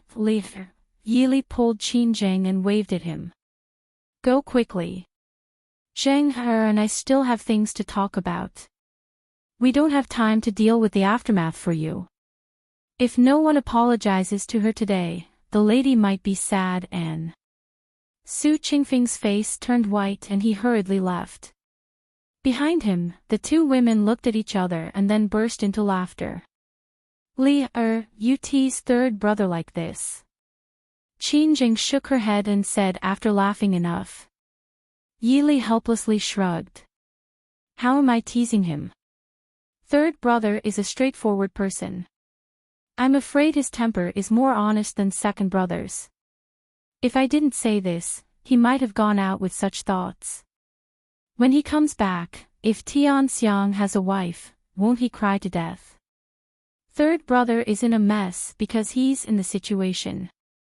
When he comes back to his senses, what would he dare to do to me? Yi Li raised her head and laughed. Third brother can't beat me. And if it really happened, would she be afraid that third brother wouldn't thank her?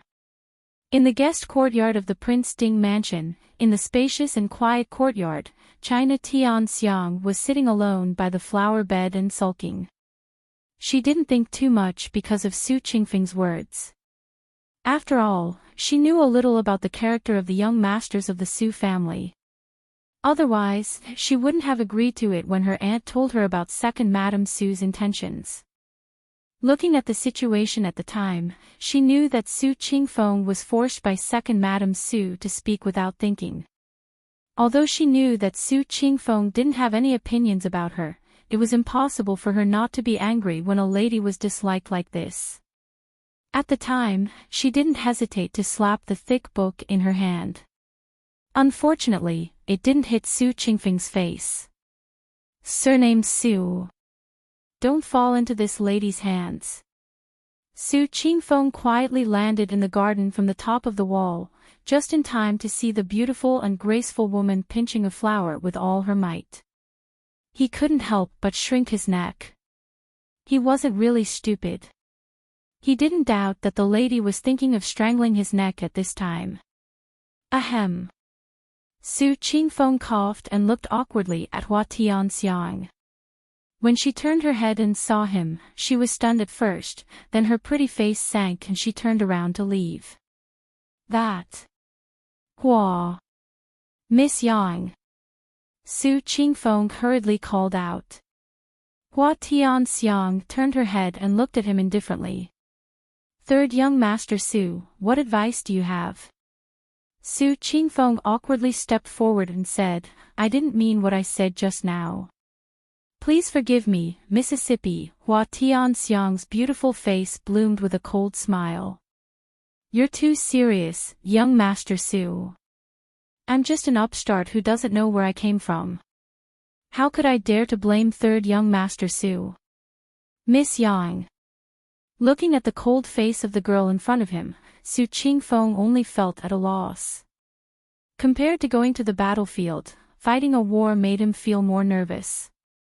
In his heart, he was extremely regretful that he was not as eloquent as his eldest brother, fourth brother, and fifth brother.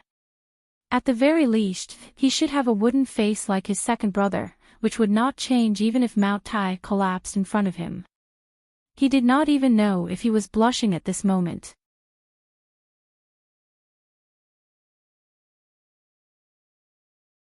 Chapter 646. Hua Tianxiang coldly looked at the embarrassed man in front of her. She could not help but twitch her lips and roll her eyes at the sky. Why does it look like I'm the one who's bullying him? If young Master Su has nothing else to say, please return. After waiting for a while, Su Qingfeng did not take the initiative to say anything. Hua Tianxiang did not feel like wasting time with him. Perhaps he could spend the entire afternoon here and the other party might not even be able to say a single word.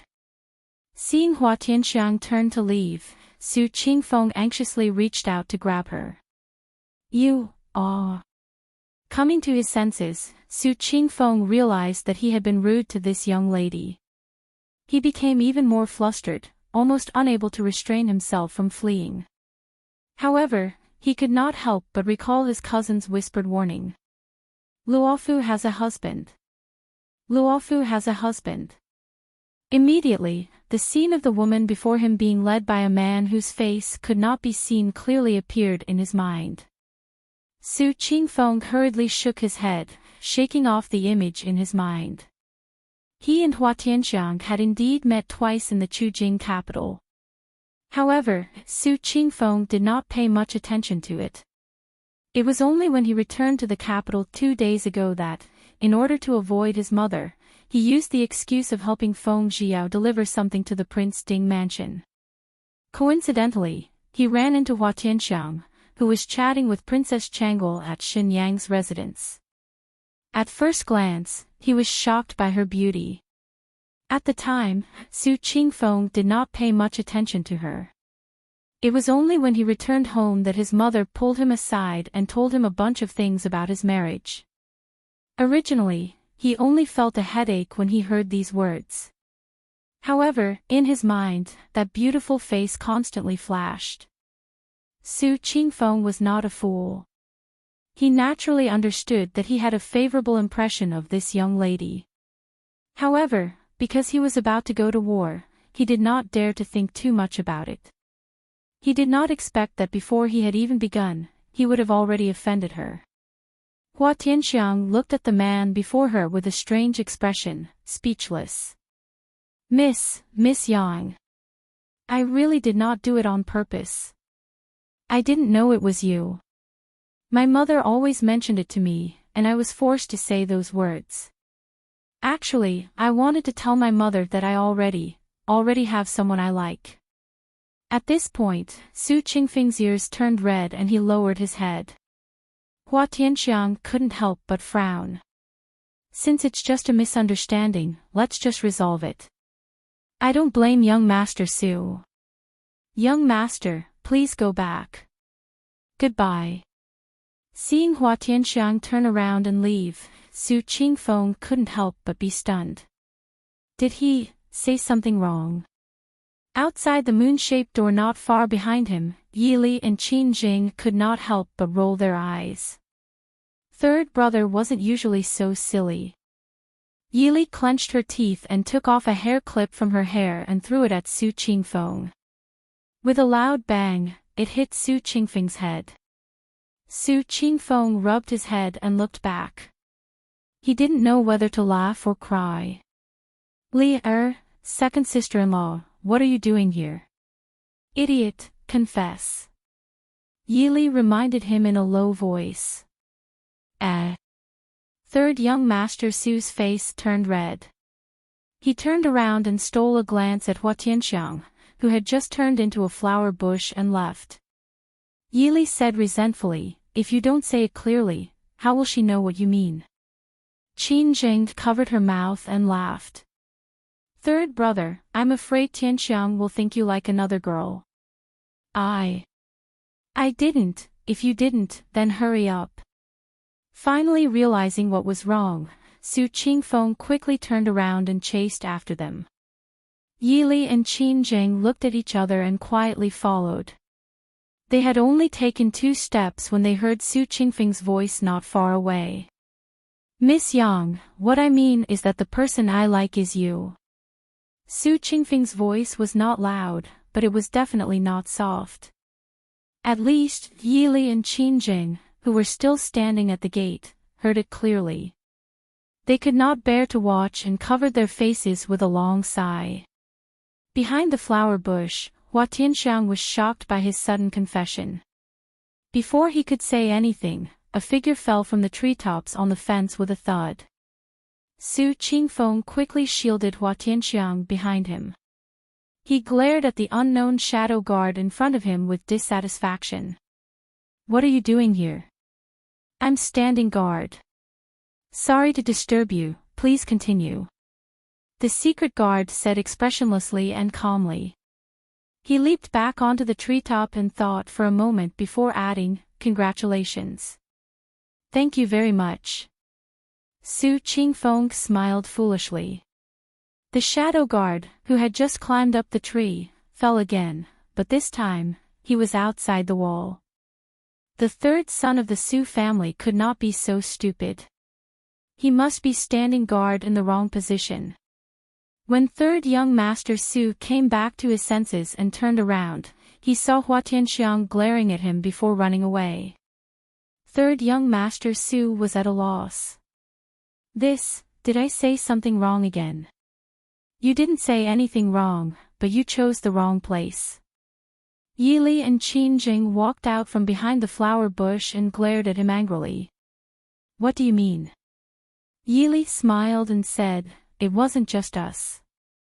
There were at least 10 people in and out of the courtyard who heard your confession. So what? Of course, he knew that there were many shadow guards in the Prince Ding mansion. It was just that their mental fortitude was too weak. The one just now had fallen twice in a short time. Qin Jing angrily glared at him. Third brother, Ruohua is an unmarried girl.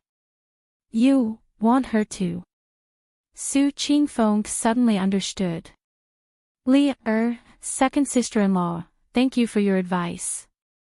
I'll be leaving first. After saying this, third young master Su turned and ran out of the courtyard. Where are you going?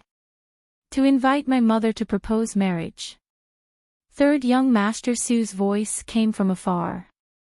Yili and Qin Jing, who were left behind, could only look at each other. Princess consort, young Madam Su. The Empress walked out from behind the fake mountain with Hua Tianxiang.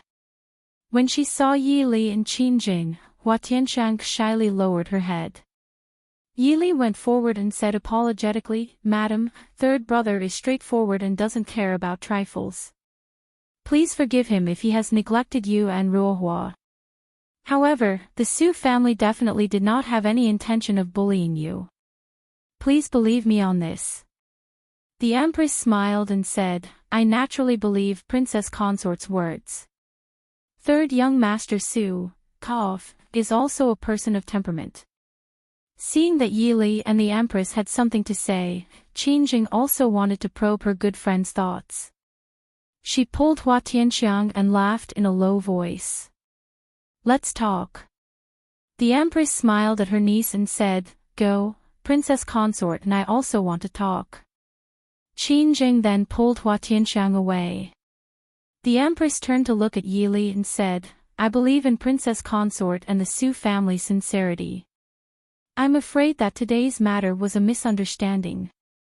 However, although third young Master Su has already expressed his feelings to Ruohua, but Yi Li smiled and said, we naturally can't force a marriage. Even if Ruohua and third brother are not fated to be together, I guarantee that today's matter will not affect her reputation. The shadow guard of the Prince Ding mansion won't casually spread gossip. I've made Princess Consort worry, the Empress said apologetically. What are you saying, madam? One of them is my cousin, and the other is a close friend. How can I worry about them? Yi Li said with a faint smile.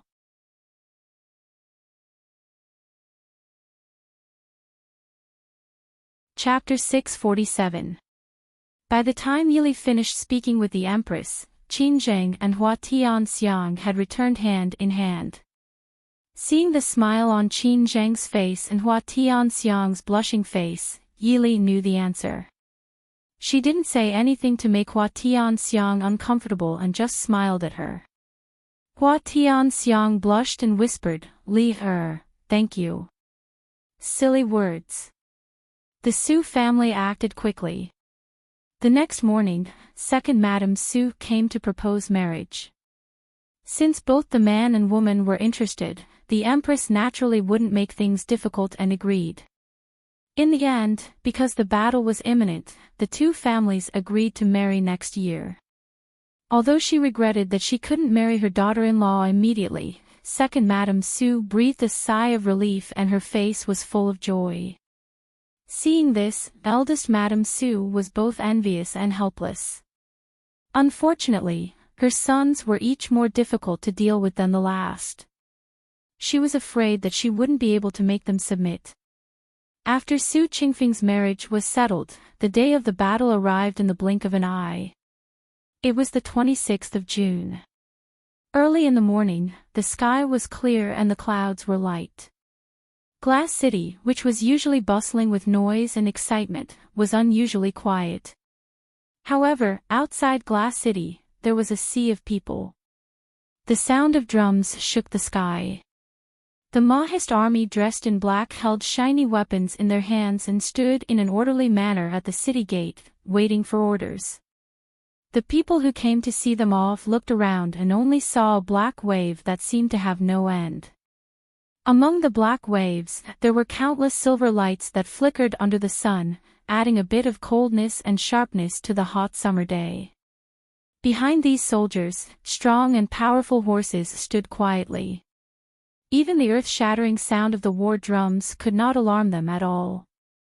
Beside each warhorse stood a tall and straight figure wrapped in a black robe.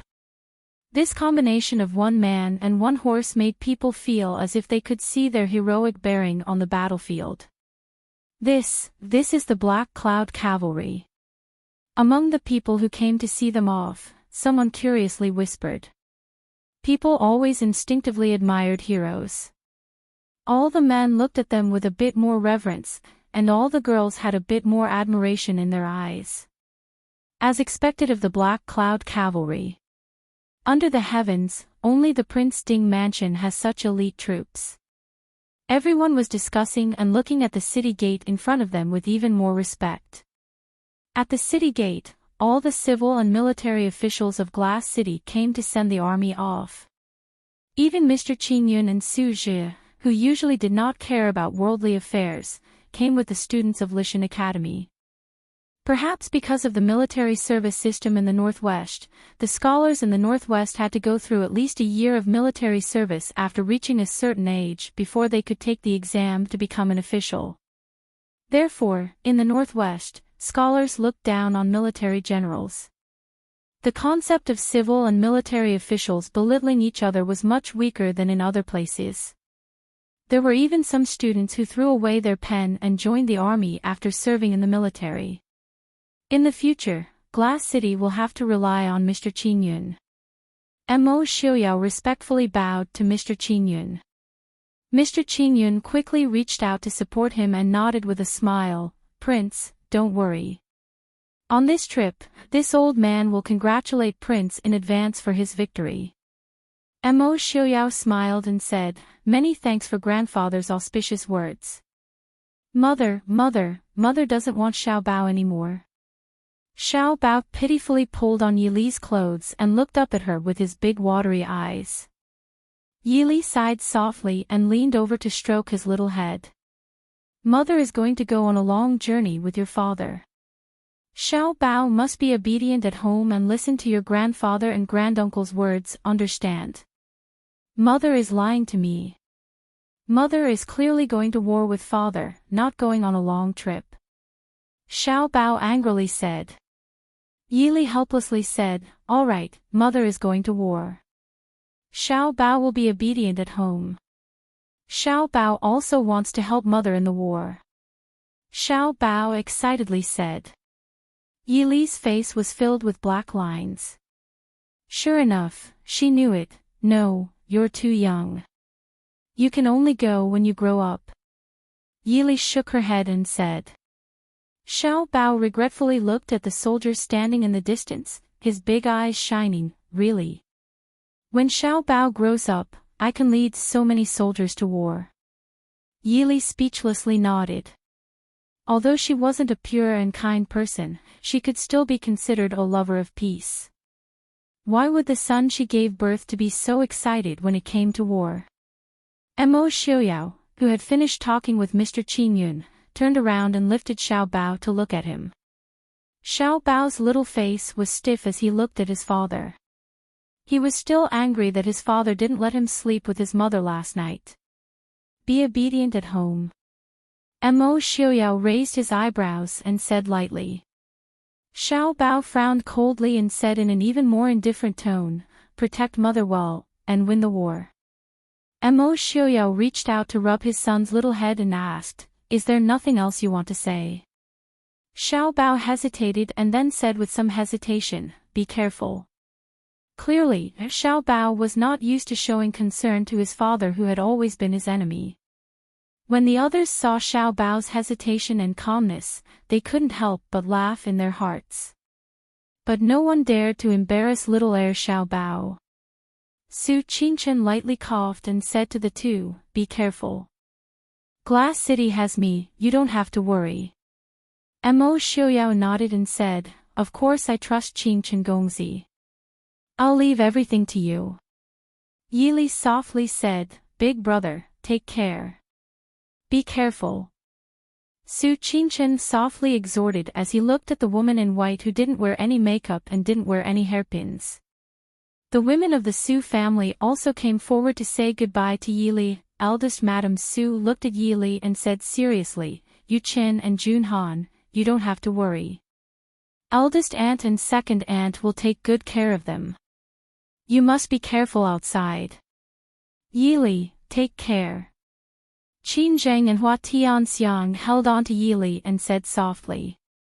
Although they already knew that Li was different from them, but now that they saw her standing beside Prince Ding with a calm expression, they truly realized that their good friend was really different from them. Since ancient times, the stories of women going to the battlefield were legends to them. But now, not only did they admire her ability and courage, but they were also envious of her courage to stand side by side with her husband. I know. You all take care too. Yi Li said with a smile. Princess, it's almost time. Xue Jing, dressed in martial attire, came forward and reported in a low voice. Mo Xiaoyao nodded and said to Yi Li, we should set off. Okay. Yi Li nodded and replied with a smile.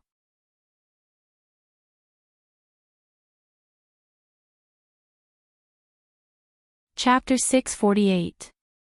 Outside Glass City, amidst the deafening war drums, two white figures walked side by side and stood proudly in front of the hundreds of thousands of soldiers.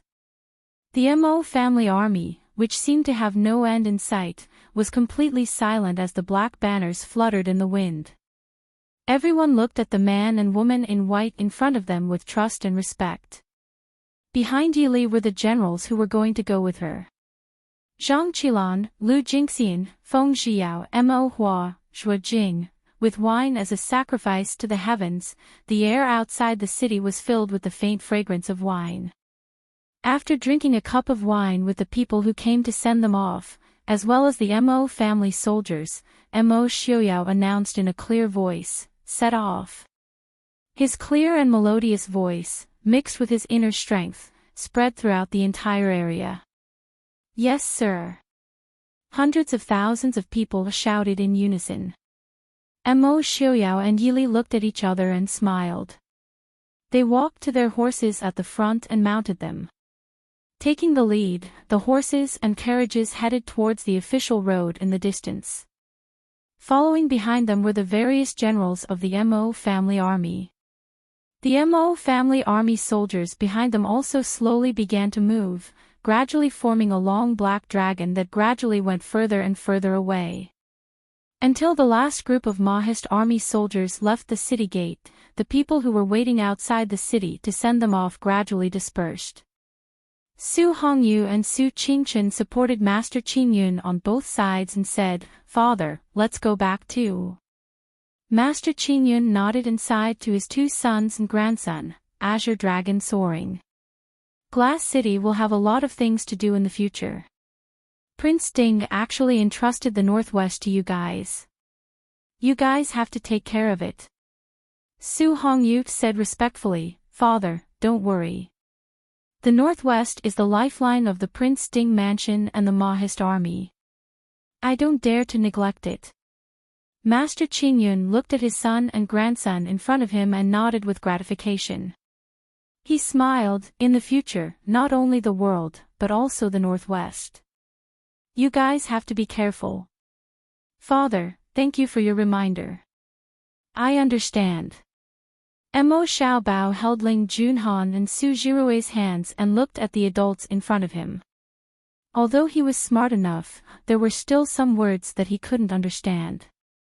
But he knew that Tai Gong was telling his granduncle and uncle something. "Tai Gong, Yuqin also needs to help." Mr. Qingyun smiled and rubbed Xiaobao's head.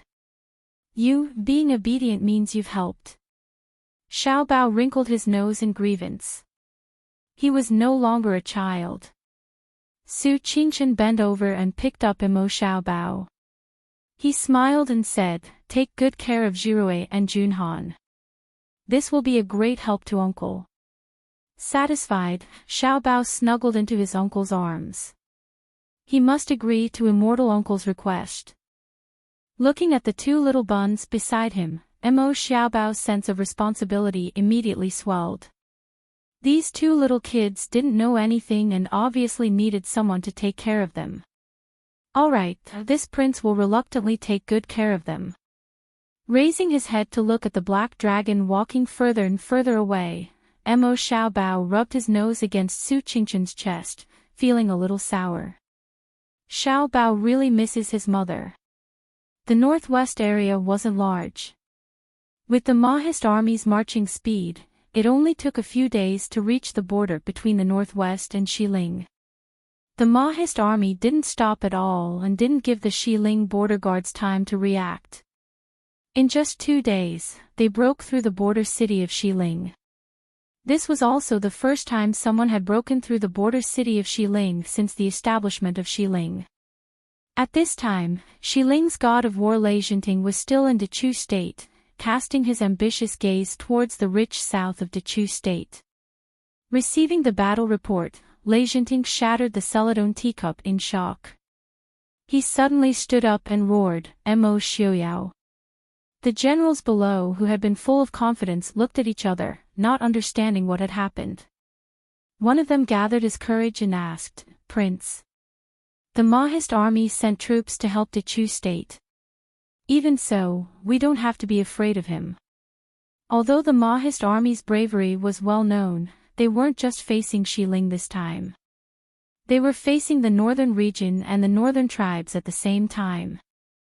Although they didn't know what the northern region was like, they weren't simple to be able to get a few hundred miles away from the Chu capital in just a few months. As for the northern tribes, everyone knew that the barbarians beyond the Great Wall were valiant and good at fighting. The Prince Ding Mansion wanted to fight 1 against 3, and the outcome was still unknown. Yes, Prince, calm down. We don't have to be afraid of Mo Xiuyao. Many people thought so, and the generals all rubbed their palms together. It was as if they had completely forgotten the scene of being beaten to a pulp by the Mahist army a few years ago. Enchanting sneered, "Send troops to help the Chu state." Humph. Mo Xiuyao did send troops, but not to help the Chu state, but to attack Xiling. What? Everyone was shocked. After his initial anger subsided, Enchanting also calmed down. He said in a low voice, Mo Xiuyao and Yili personally led hundreds of thousands of troops to attack Xiling. They have already broken through, and the hundreds of thousands of troops guarding the border were caught off guard and fled. Trash. Hundreds of thousands of troops couldn't even last 2 days. It was impossible for Enchanting to not be on guard against Mo Xiuyao. Even during normal times, he kept a close eye on the Mahist army, much less during wartime. So even when he led the entire country to attack the Chu state, he didn't forget to station hundreds of thousands of troops at the northwest border. But he didn't expect that hundreds of thousands of troops couldn't even last 2 days under Mo Xiuyao's hands. Mo Xiuyao clearly promised not to interfere. Now that he's publicly breaking the agreement, he's really despicable. Enchanting sneered, "Despicable? The so-called agreement is only valid if one is willing to abide by it. If one isn't willing to abide by it, then it's just a piece of paper." Moreover, Mo Xiuyao promised not to interfere in the war between Eastern Chu and Xiling. He really hadn't interfered in the war between the two countries. He had directly sent troops to attack Xiling. "Prince, this subordinate is willing to lead troops to reinforce the border," someone requested. Enchanting closed his eyes and said in a low voice, Mo Xiuyao only brought 400,000 troops into Xiling. There are also hundreds of thousands of troops guarding Xiling's border. Everyone was shocked. Mo Xiuyao wants to prevent us from returning to reinforce Xiling. That's right. The general guarding Xiling's border is Zhang Qilan of the Mahist army. Although he isn't that old, he's a veteran of the Mahist army. If our entire army returns, he naturally can't stop us, but he can delay us for a while. Most importantly, once we retreat, it's hard to guarantee that the Eastern Chu soldiers won't take the opportunity to pursue. At that time, we'll be attacked from both sides, Enchanting said indifferently. His face seemed to have aged several years in an instant, becoming gloomy and dim. What he didn't say was that even if they successfully returned to stop the Mahist army, everything they had done in the past 2 months in Eastern Chu would have been for naught. Although the Eastern Chu soldiers weren't brave enough, they weren't immovable clay figurines. In the past 2 months, Xiling's soldiers had suffered many casualties. If they returned without accomplishing anything and even put Xiling in danger, then his position as Prince Regent would come to an end, no matter how powerful he was. Only now did Enchanting understand that he had been completely played by Mo Xiuyao. He even suspected that Mo Xiuyao had been biding his time these past few years in order to wait for him to attack the Chu state. Because Mo Xiuyao himself couldn't attack the Chu state no matter what.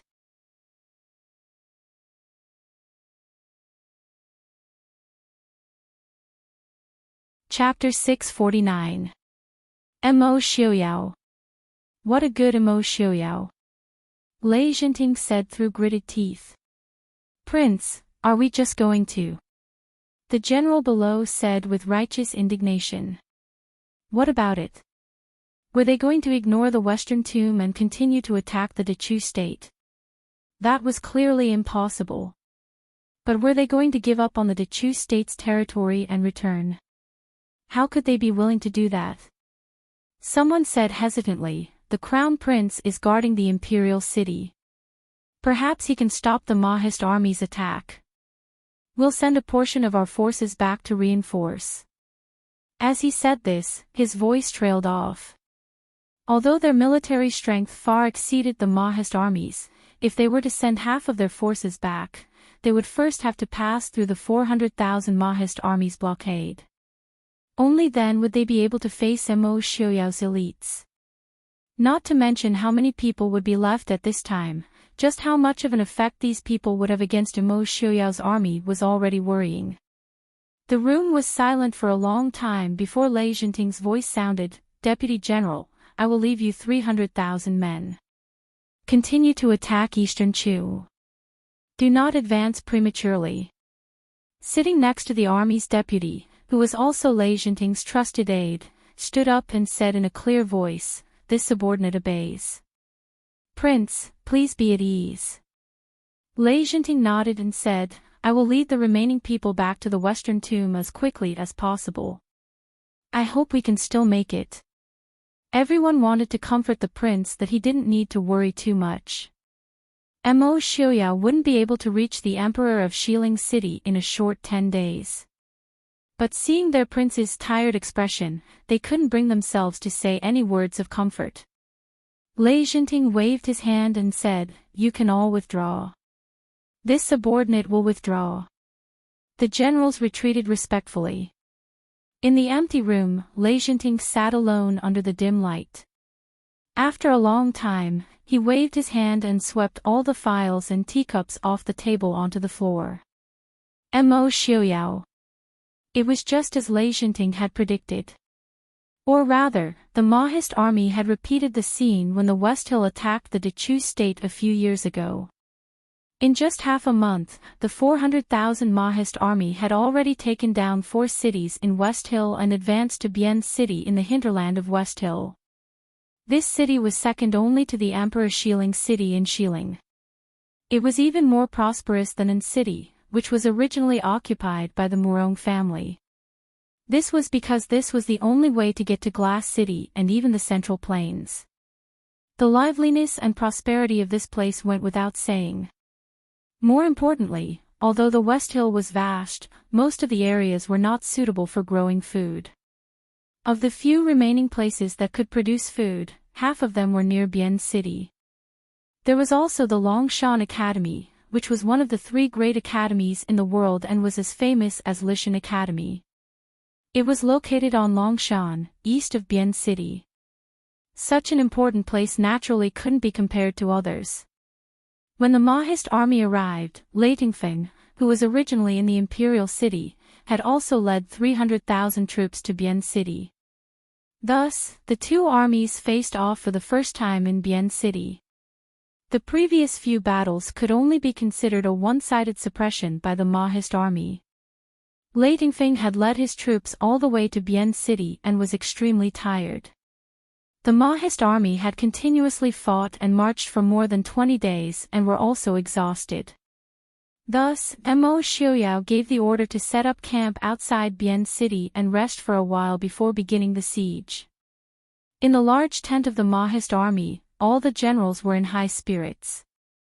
The consecutive victories made them excited but also a little unsatisfied.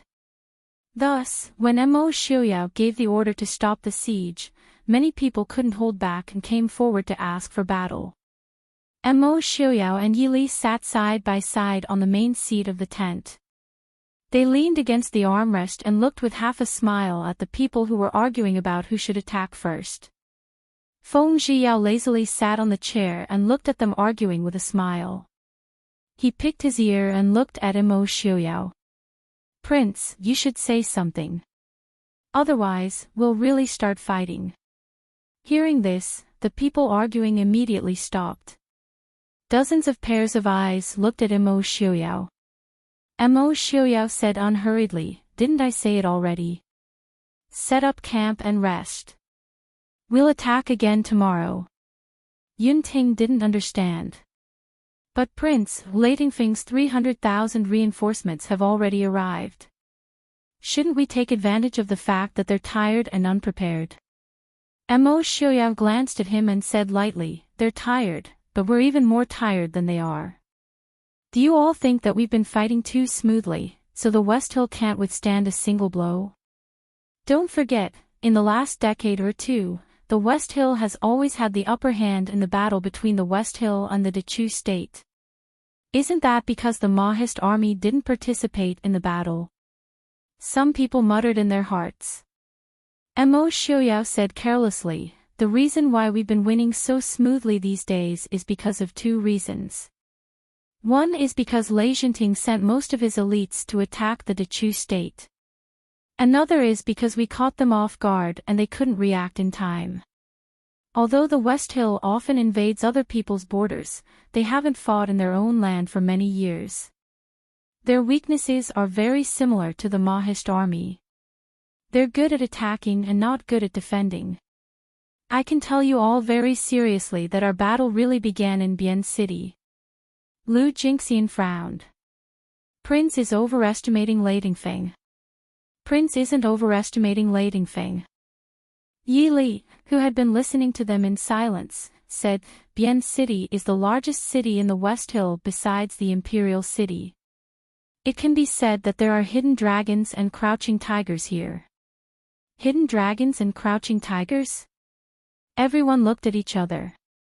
They really hadn't heard of any important people in the West Hill. Yi Li smiled and shook his head. There were 3 famous generals in the West Hill before Genom of Gojoseon. Has anyone here heard of them? Everyone present was a general. Naturally, most of them knew this like the back of their hand. Yunting said in a deep voice, reporting to Wang Fei, the 3 famous generals of Xiling are Xiling Fengtian Great General Long Yang, Xiling Jingtian Great General Zhu Yan, and Xiling Shuntian Great General Feng Ao.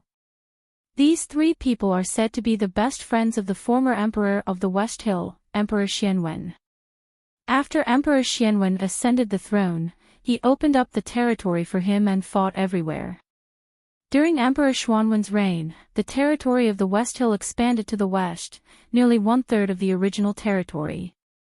But only Zhu Yan had fought with the Emperor Xianwen. One of them tied and the other lost. The other 2 have always been in the west and north.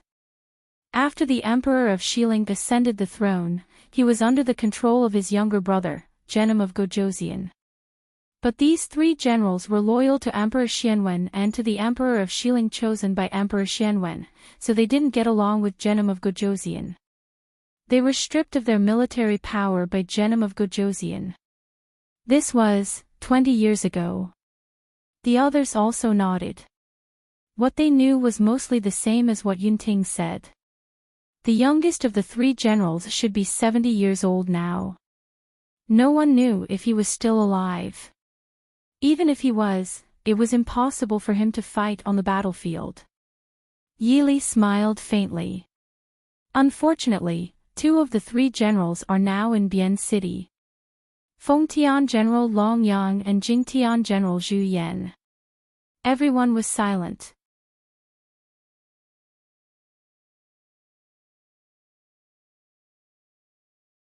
Chapter 650.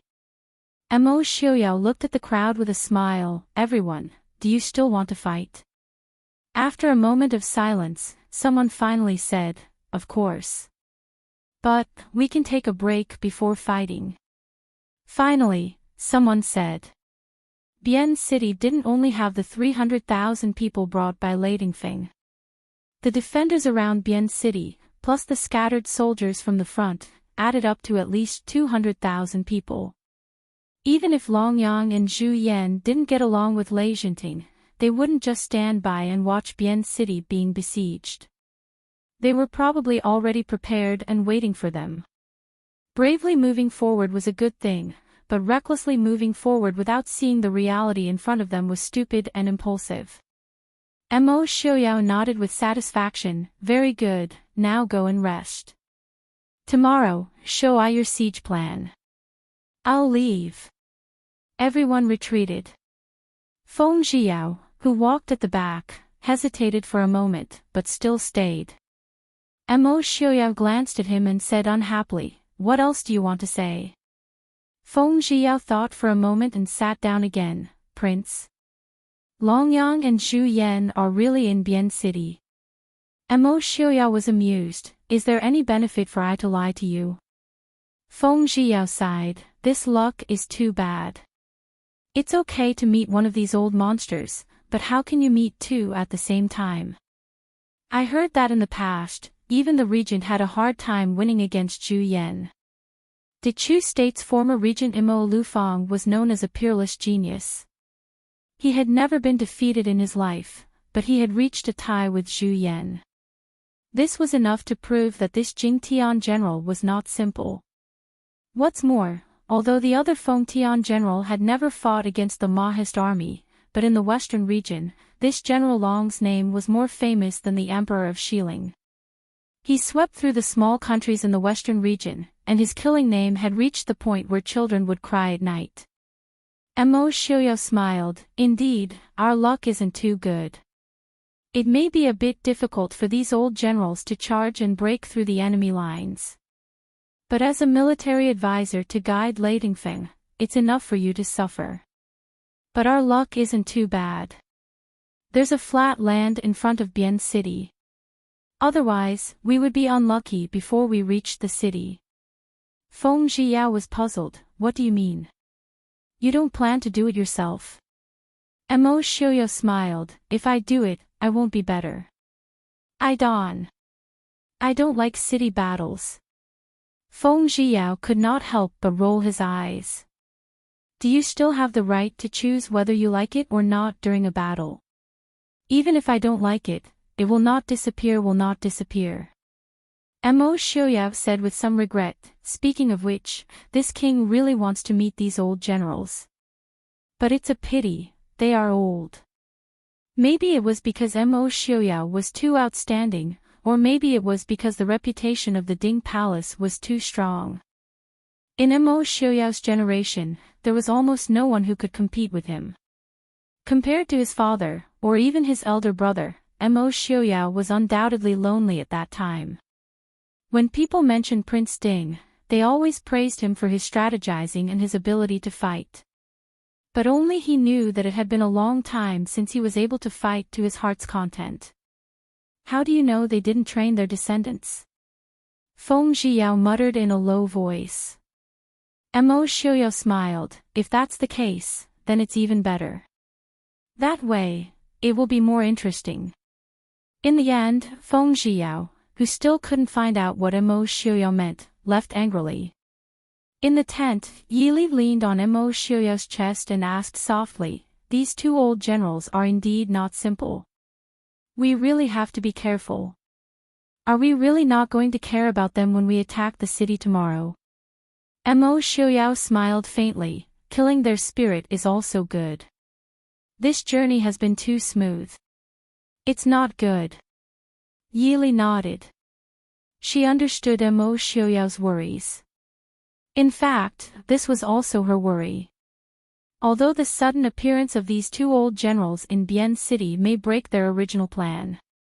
However, it was much better than letting these soldiers face their future enemies with excessive pride or even walk on the path of destruction. In this world, it wasn't only the Mahist army that was elite, and it wasn't only Mo Xiuyao who knew how to fight. Do we have enough time? If we let Lei Jinting rush back. At that time, the ones being attacked from the front and back will be us. Holding her hand, Mo Xiuyao said, don't worry. No matter what, if Zhang Qilan can't even hold off the 400,000 strong army for a month or two, then his efforts over the years have been in vain. Besides, I have some other gifts for Lei Jinting. Yili thought, Murongshin and Nanzhao. Other than Mo Jingli's army in the south, the only ones who could pose a threat to Lei Jinting in the south were Murongshin and Nanzhao, who guarded Shattered Snow Pass. Mo Jingli defended his territory to the death. Unless Lei Jinting defeated Yunlanjiang, his army in the south would not move. So only Murongshin and Nanzhao were left. What benefits did you promise Princess Anqi? Wars between nations were not as simple as friendship. Without tangible benefits, it would not work. Mo Xiuyao would not hide anything from Yili. He said with a smile, I didn't talk to her. Look, I just received the letter today. Yili took the letter and read it. She said with a smile, it's from Big Brother. Big Brother, negotiated with Princess Anxi. She sighed slightly, Big Brother, he's the brains of the whole Northwest and the Prince Ding mansion. Mo Xiuyao said firmly, holding her hand. Su Qingchen was doing what he was supposed to do, even though it would gradually weaken his friendship with Princess Anxi.